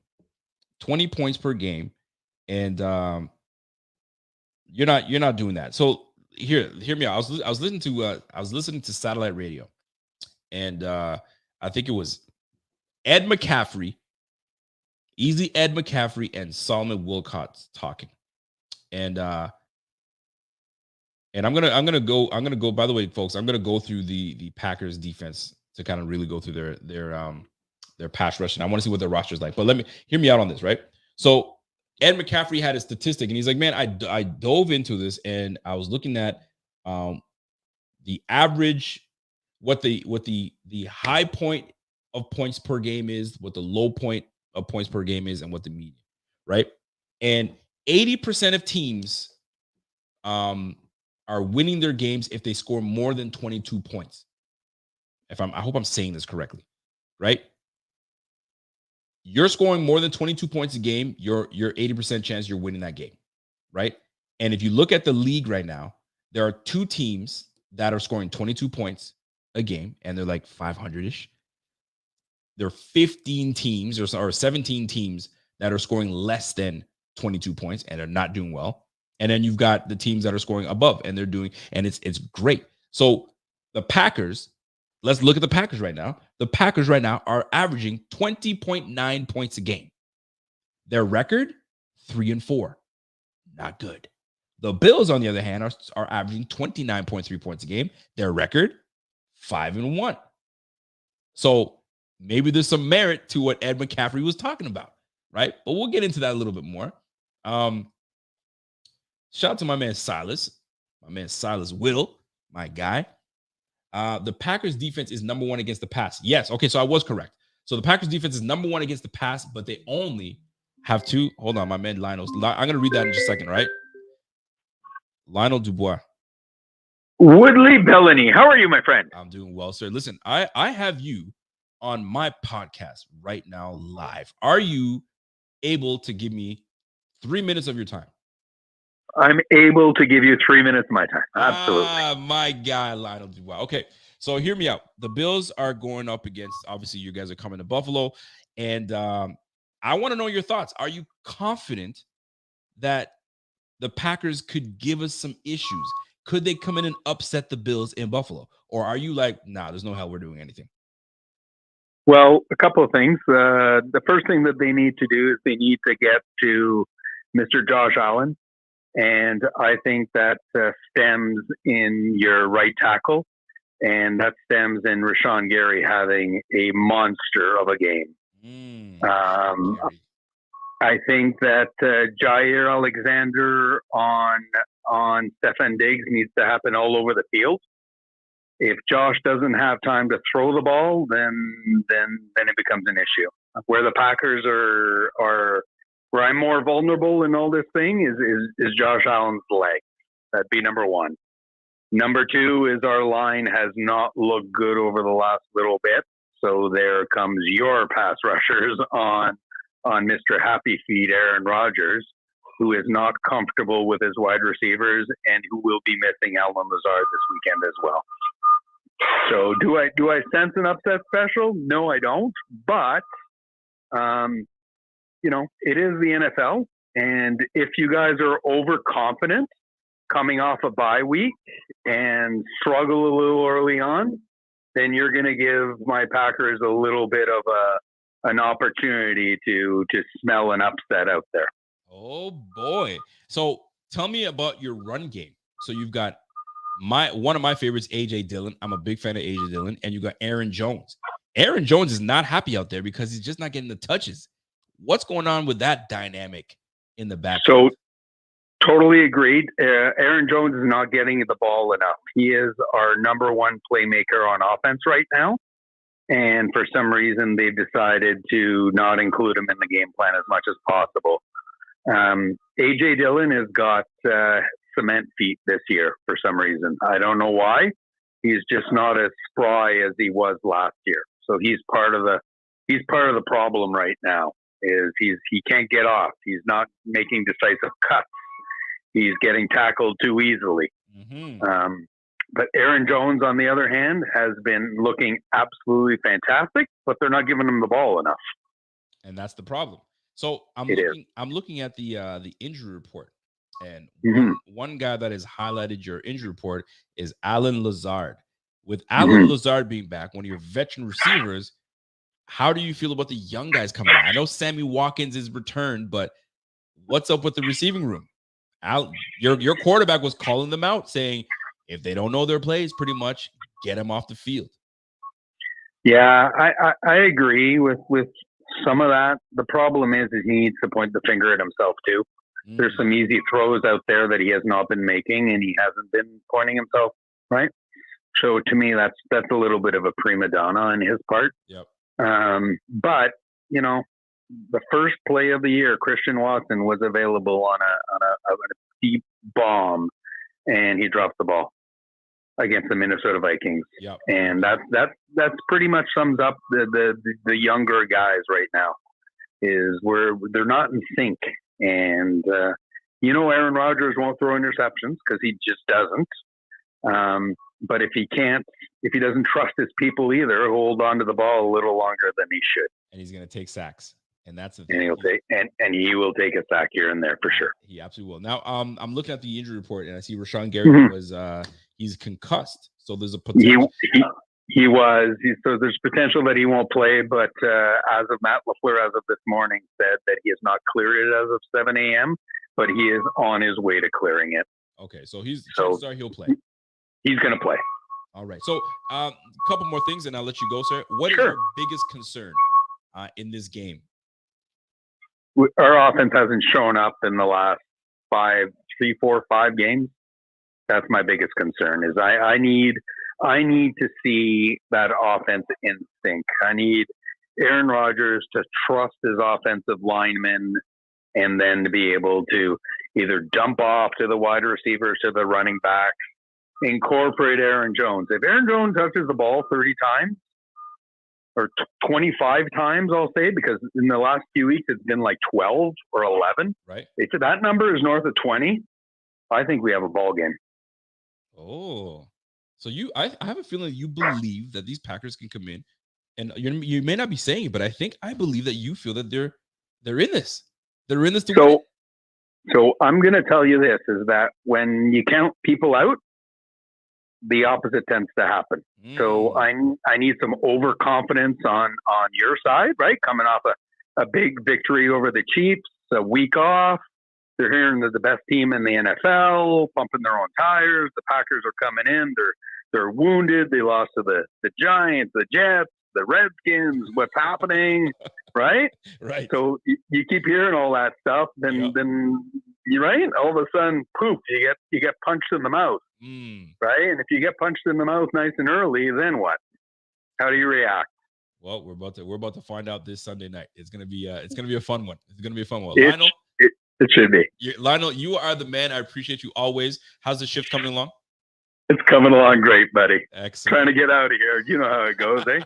I know how it goes, man. Well, listen, man, we'll talk soon, buddy. We'll keep in touch. Okay. Cheers. Bye for now. All right. And ladies and gentlemen, that's my boy Lionel. So, listen, there's some confidence in some Packers fans. They do. Like, you can't count out the Packers because they have Aaron Rodgers. Aaron Rodgers is a future Hall of Famer. You never can. It's like coming in like you got all these issues on the Bills and you got Josh Allen that's still healthy. You still got a chance with Josh Allen. And the Packers feel that way. And they got some weapons, man. Aaron Jones is still a baller. A.J. Dillon can still play. You know what I'm saying? Robert Tonyan is doing some good things out there. Defensively, now, I don't know how inflated their pass defense is. It's the number one in the league, so we'll see how that plays out. But they haven't faced a quarterback like Josh Allen. So go figure. I mean, Taylor Heineke, Zach Wilson, like fam. Like I as much as I want to give them, I mean, some kind of credit, it's hard to when you're playing those type of quarterbacks. You haven't played an offense like the Bills. But sometimes bullies get punched in the mouth and they don't recover quickly enough. And that's when, you know what I'm saying, the underdog jumps on you. So we do have to come into this game humble. We can't come into this thing like, all right, we got this. We're on a bye week. We're refreshed. And because what happens typically is we're sluggish, right? Things aren't just working the way because we're at a game shape.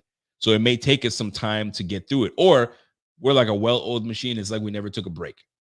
I'm hoping that's what happens, right? Silas, I apologize. I wanted to get back to you on that, man. But so Silas says the Packers defense is number one against the pass, but they only have 2 interceptions. And the QBs they played so far have been Mac Jones, Daniel Jones, Zach Wilson. Perfect. I didn't even read your shit, and I'm on it. And Taylor Heineke on top of that. So we're gonna torch them by Sunday night. Yo, my man Silas is like, yo, I ain't pulling no punches, man. We taking that. We waxing that, and then we can send them back to Wisconsin. So, and I get that part. All right. So let's get right to our pick'ems, folks. All right. Pick'ems week 8 of the NFL. Let me write this bitch down. All right. Week 8 pick'ems. Here we go.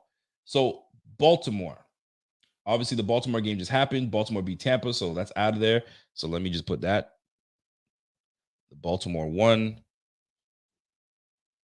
Put a little star next to it. All right. So next game on the docket, Denver. This is interesting.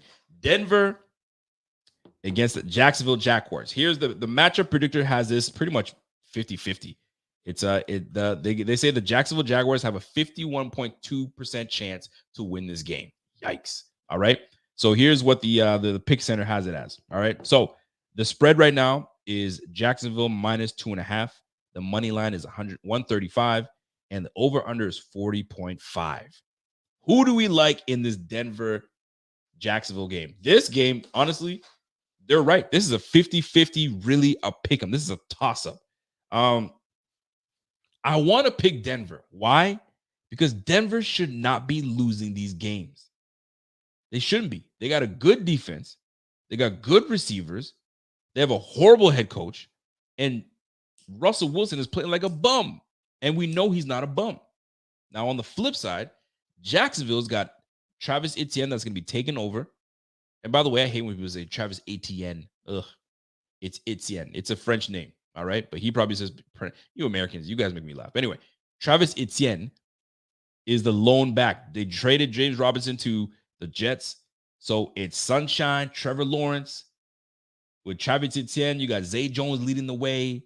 Evan Ingram. They got some guys on the squad. Shaquille Griffin's got an injury. He's out for the year. He's on injury reserve. I'm looking at their defense right now. You got Brandon Browning's out. Tom Compton's out. Listen, man, this one's a toss-up. Who do we like in this one? Y'all like the Jags? I don't know, man. I'm going to give it to Denver. And now these guys are playing on neutral field. They're playing I think they're in London. So I gotta say Denver wins this one. I gotta say Denver wins this one, man. I think they establish their run against Jacksonville, and they really push up and get this thing done. They got to, man. So I'm gonna say Denver over Jacksonville. All right, that's what I'm saying. So you guys can take my word for it or not. All right, next on the list, we're going with Carolina, Atlanta. This is for the lead. This is for the division. This is craziness. Carolina Panthers versus the Atlanta Falcons, right?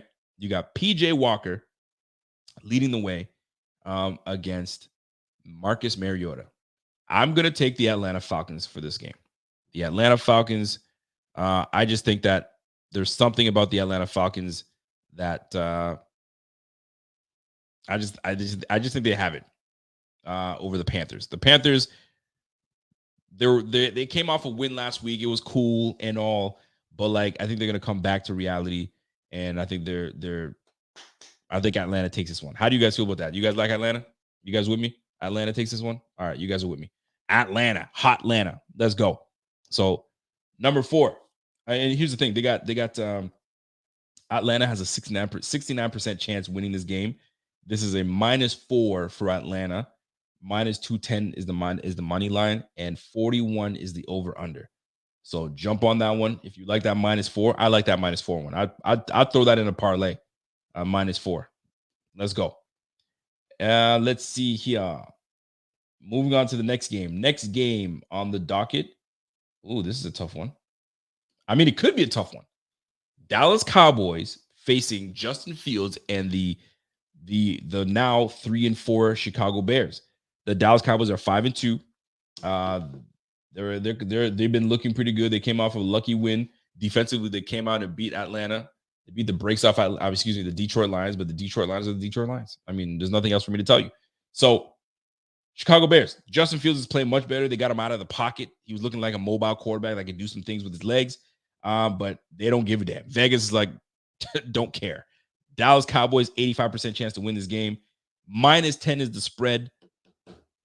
Okay, I like that. -10 the spread. That's one I would take.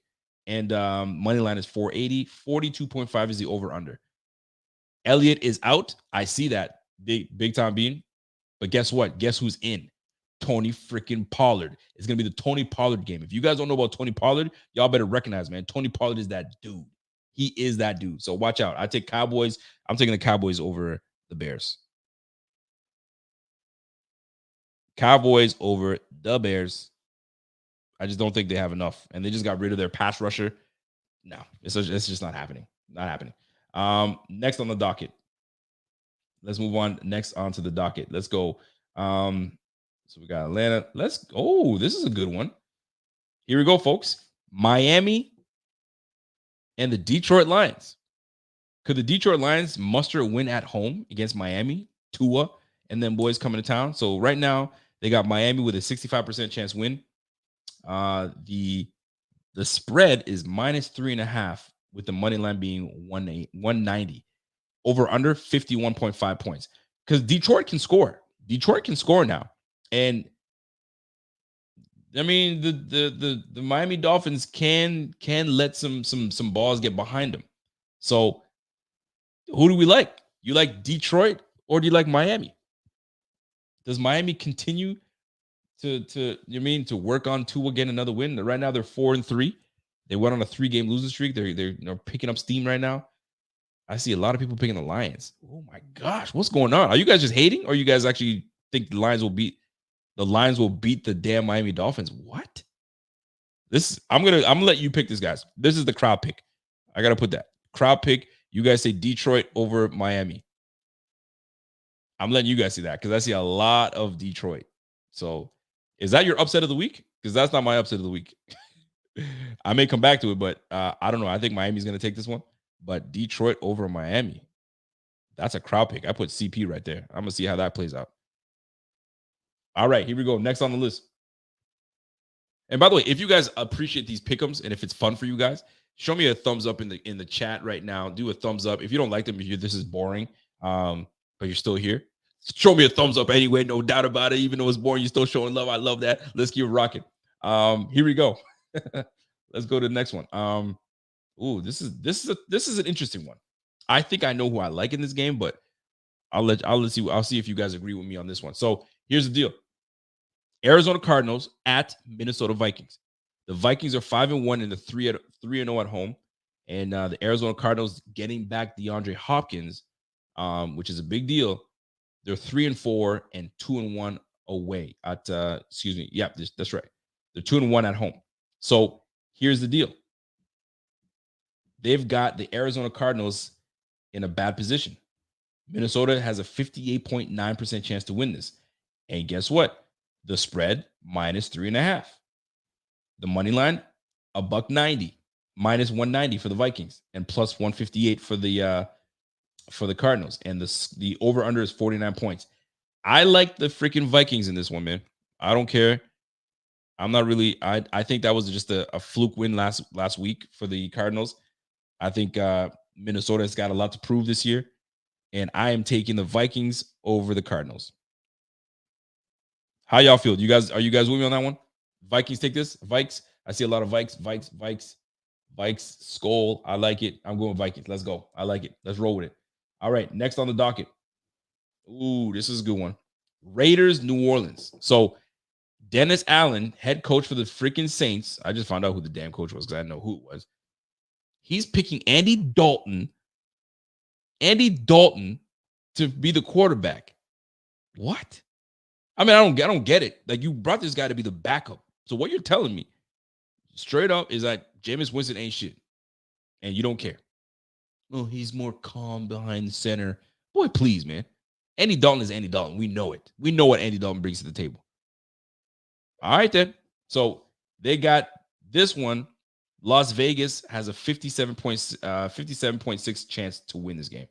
And with Alvin Kamara potentially being traded, I'm taking the Raiders on this one. I don't think there's anything to talk about. Raiders over Saints.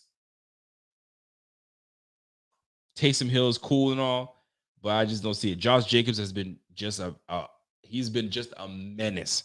And I have him on my fantasy, and he was questionable. He's now been made healthy. So it's going to be a healthy dose of Josh Jacobs on your ass. So Raiders over the Saints, I'm taking that all day. Now, what's the money line? Oh, check this out. They got the spread at 1.5 for the 1.5 is the spread, and the money line for the Raiders is 120. and 48.5 is the over-under. 50 points? Oh, yeah, about 20, 24, 25 points. I get that. I rock with it. So that is that game. Now, here's the other ones. Here they go. Here's where it kind of gets a little tough, folks. Things are going to get a little tougher now. So now you got New England Patriots that just came off a loss with Billy Zapp, or Zappy, whatever his name is, Bailey, and the New York Jets. A division game. Divisional games are always tough. I don't believe in Zach Wilson. I don't believe in Zach Wilson. And their best offensive asset is hurt for the year, and that is my man Breece Hall. And you guys already know how I feel about Breece Hall. The Bills should have drafted Breece Hall, and we could have got a corner because our system, the Bills system, playing corner, anybody can get in there because the coaching is that good. Just have a competent enough DB, and you'll be fine. If Levi Wallace came back, it would have been Levi Wallace and Dane Jackson and a second or third round draft pick, and it would have been Breece Hall running the rock. We wouldn't be sitting here trying to trade for a running back. Just saying. Anyway, I'll say this. I'm taking New England, man. I'm taking New England to beat the Jets. And the Jets will come back down to reality because we know your record ain't what it's really supposed to be. Now, I do like what they're doing defensively. Defensively, they're a freaking good defense. And they got a really good running back in Michael Carter. I was surprised the Jets even went with Breece Hall because Michael Carter was a good back last year and still a good back this year. So when they grabbed Breece Hall, I understand it. You don't skip on a play like that because he's nice like that. But I'm just saying, man. This one I'm taking New England. How you guys feel about it? New England over the Jets or Jets taking this one? And I hate to even pick the Patriots because I ain't no Pats guy. But Macaroni Jones is getting the start. My man Ronald Wrigley never lets me just let me chill, man. Rico's man crush on Hall and that damn Cubs hat. He loves his Cub hat. That was just for you, Ronnie. That was just for you, big guy. Here we go. I say the Patriots take this one, man. The Patsies take it over the Jets, and I think the Jets come back down to reality. And because right now they think they're real cute. Right now, they think they're chilling. Right now, they're in a sundress. They think they're real good. You know what I'm saying? And it's not sundress season. This is Timberland season, but they still think they're in their sundress. You know what I mean? Suns out, buns out. Right? 5-2. They think they're real good. Boy, the Patriots are gonna knock you down a little bit. I mean, and then you guys can fall down to the bottom of the AFC East. But I'm taking the Patriots over the Jets. You guys agree with me? You guys with me? Pats. I see a lot of Pats in there. I like it. We'll take it. Pats win. Here we go. The Pats will move to 4-4 if they win, and the Jets go down to 5-3 as it should be. So moving on to the next. Here we go. We got. See, this one to me is a no-brainer, but this could be. Could this be the upset special? I'm looking at the rest of the. So Philly against Pittsburgh Steelers. The Pittsburgh Steelers at home to Philadelphia. Philadelphia, everyone knows they're 6-0, 3-0 at home. And the Pittsburgh Steelers are 2-5 and 1-3 on the road. So it's not good. It is not good. So here's the deal, folks. The Philadelphia Eagles are at 85% chance to win this game. The spread is -11. And it's the money line for the Philly is -550, and it's +400 money line for. That's a good odd. Hey, listen, this could be the upset. I'm putting a little star here. I'm putting a little star on this game. I'm not sure. This could be my upset special, but we're gonna see. Because the Philadelphia Eagles are coming off of a bye as well. Could this be an upset or is this a Philly game? Nobody's saying no. Everybody's like, no, this is Philly, man. Philly all day. All right. I'll bite. Philly over Pittsburgh. I'll take it. Philly over Pittsburgh. Here we go. Game number. You know what? Maybe I'm tripping. Maybe I'm tripping because I feel good because I called the upset special last week, so I'm trying to maintain a good upset this week. So Philly, I think Philly's going to take it. I think Jalen Hurts is playing freaking incredible. They're trying to get Alvin Kamara. So if Alvin Kamara gets on that squad, you know what I'm saying? They're going to be problems, right? So next on the list, another divisional game. Houston Texans, 1-4, and against the Tennessee Titans. And Ryan Tannehill is leading the way, but it's not as cut and dry as most may think, because this is a divisional game. It's number one.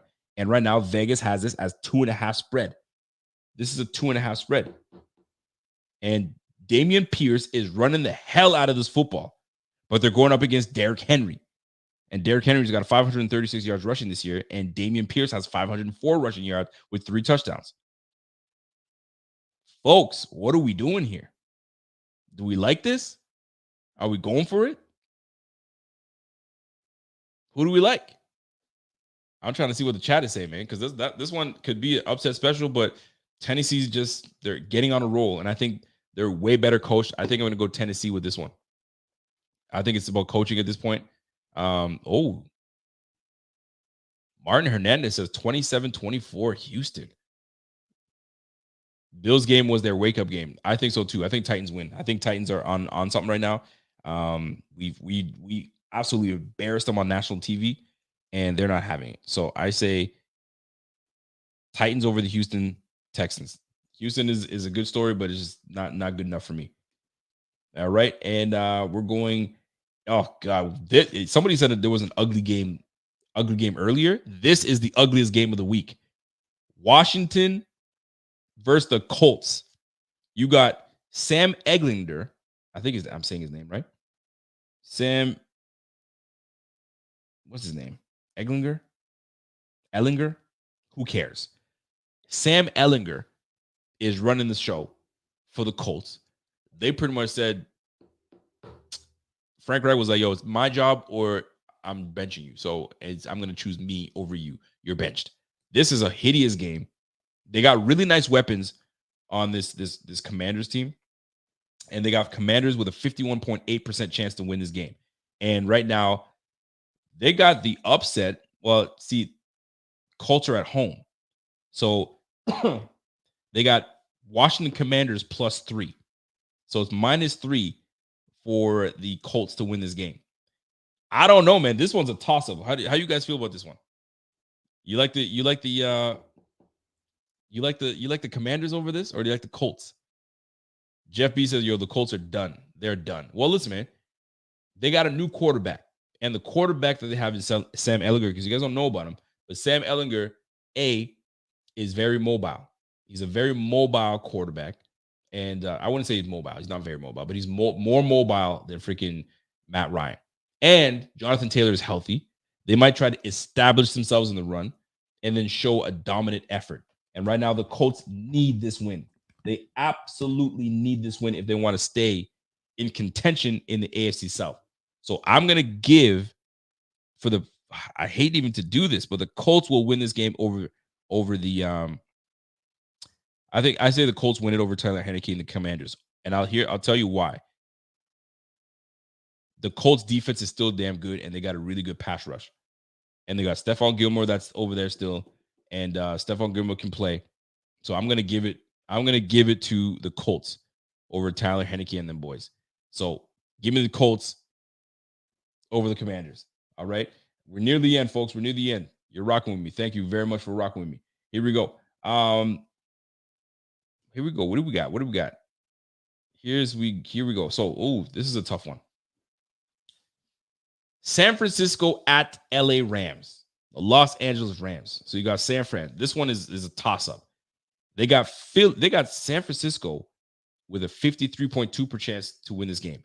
Deebo Samuels is not playing. He's out. So Deebo is out and not playing. They finally got, Brandon Ayuk is playing extremely well right now. Cooper Kupp is that dude, obviously. Darrell Henderson has taken over as the lead back.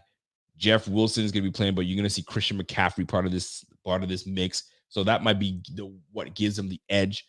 But the Rams still got Jalen Ramsey. They still got some good players on the squad. They still got, number 99. So they got some ballers. Van Jefferson is still on injury reserve, so he's not going to be there.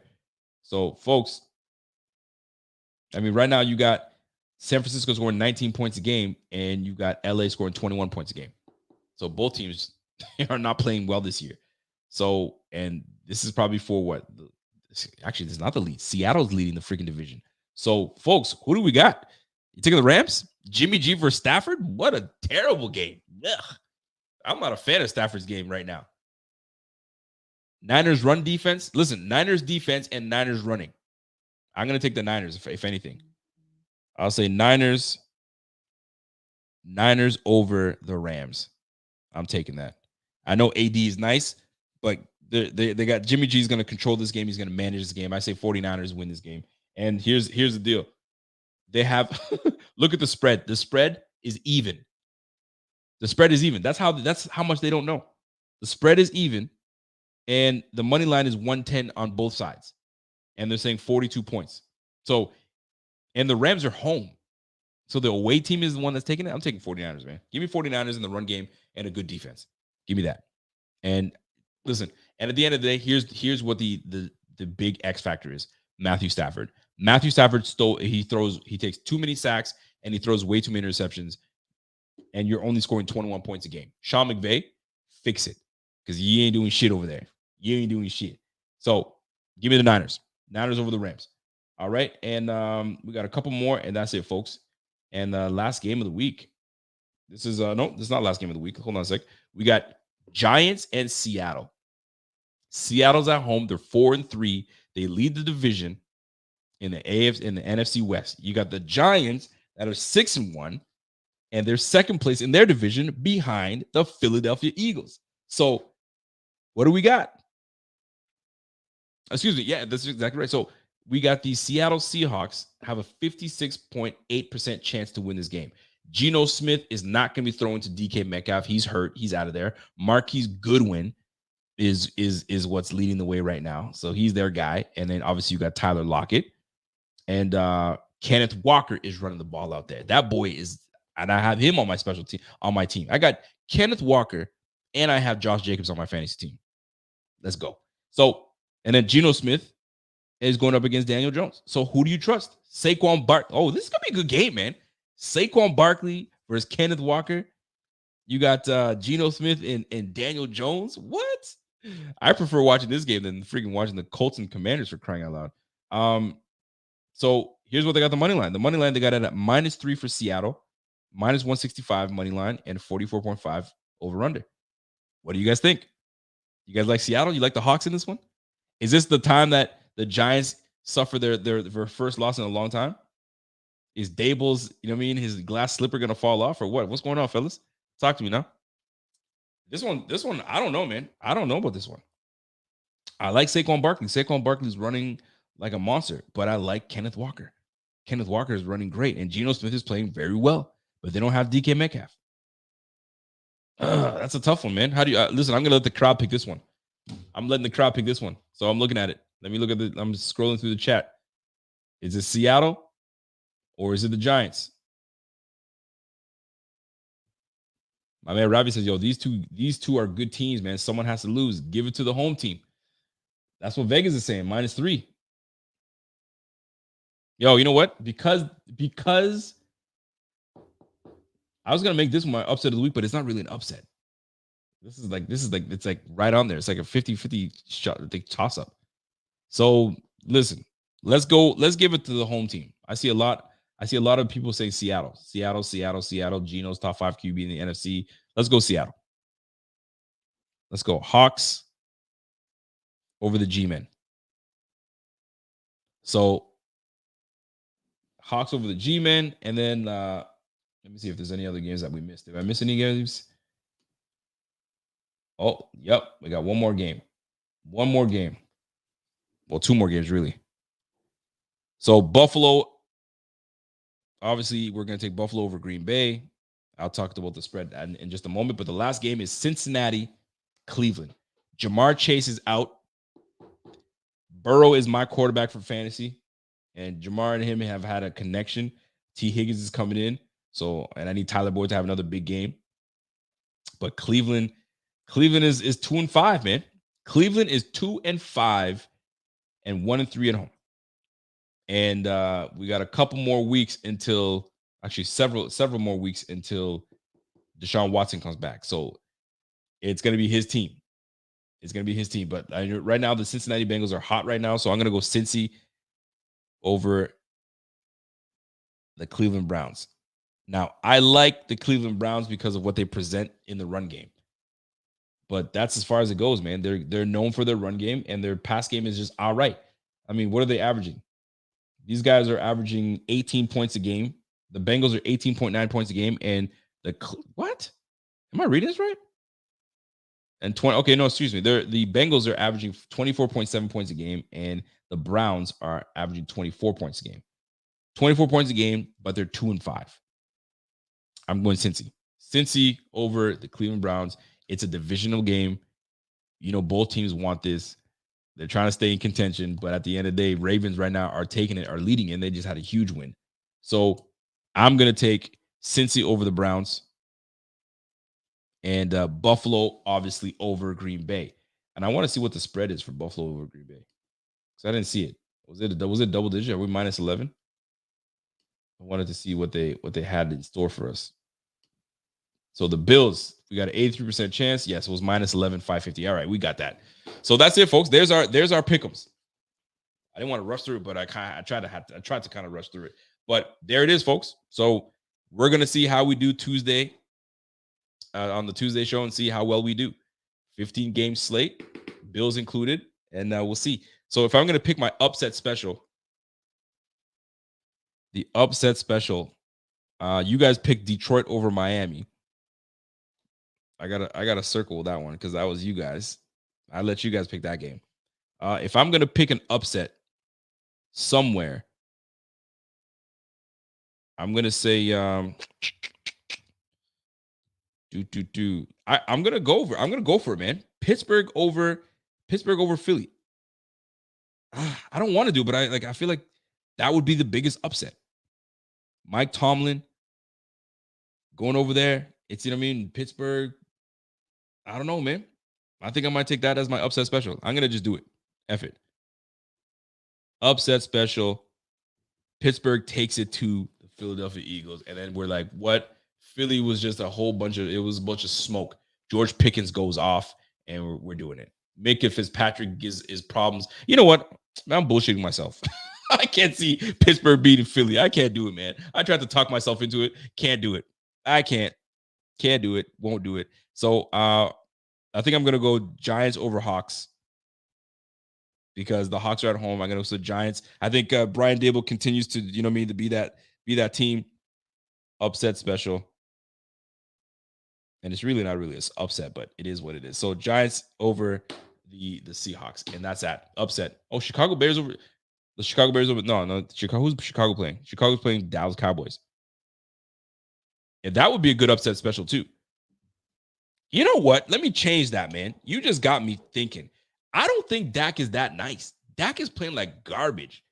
He played like garbage the first week. He played garbage against Detroit, which was a terrible defense. I think I'm gonna take the Bears over Dallas. That's my upset special. I'm gonna put a square over that. Upset special. Bears over Dallas Cowboys, only because I feel that they're just not going to have a good one. It's not going to be a good game by Dak Prescott. And who's home? The Bears are home. And it's outdoors. Give me the Bears. Give me the Bears. I'm taking the Bears on this one. The Bears are going to take this one. So that's it, folks. Folks, thank you so much. You guys are always great. You guys rock with me. We had like almost 350 people watching today. So this will be cool, man. I like that you guys rock with your boy. It's much appreciated. And we obviously are going to be having a pregame on Sunday night. We're going to watch some games, and then Sunday night game, and then join me afterwards for the post-game Sunday night game. And then we'll go from there, man. So Pierre's going to be doing a live reaction. So join Pierre, my guy, on the live reaction. We'll have a pregame show before. I'll try to join and have myself, Bot, Rev, and the crew. We'll chat it up about this game coming up. And then we'll go from there, man, and watch some football and then enjoy the rest of the evening. So, folks, you guys are always great. You guys are fantastic. I appreciate y'all. And you guys make the show rock. So much love goes to you guys. So that's it for me, folks. So enjoy the rest of your evening. Enjoy the rest of your weekend. And we'll catch you guys this game on Sunday. So until next time, it's your boy. And then one more message, man. Be kind, people. All it takes is just compliment. Go and compliment someone random. Random. One random compliment to somebody. You'd be surprised how great that would make their day. I'm telling you. Go do that. You know what I'm saying? Man, that's a nice haircut, bro. Oh, shit, I got that haircut 2 days ago. Appreciate that. That will go the rest of the way with that person. Compliments, man. Do that for me. And that's me. That's my message for you guys for the week and for the weekend. So enjoy yourselves, and folks, you guys know what it is, man. Until next time, and I'm gone. Enjoy the weekend. We'll catch you guys on Sunday. Let's go.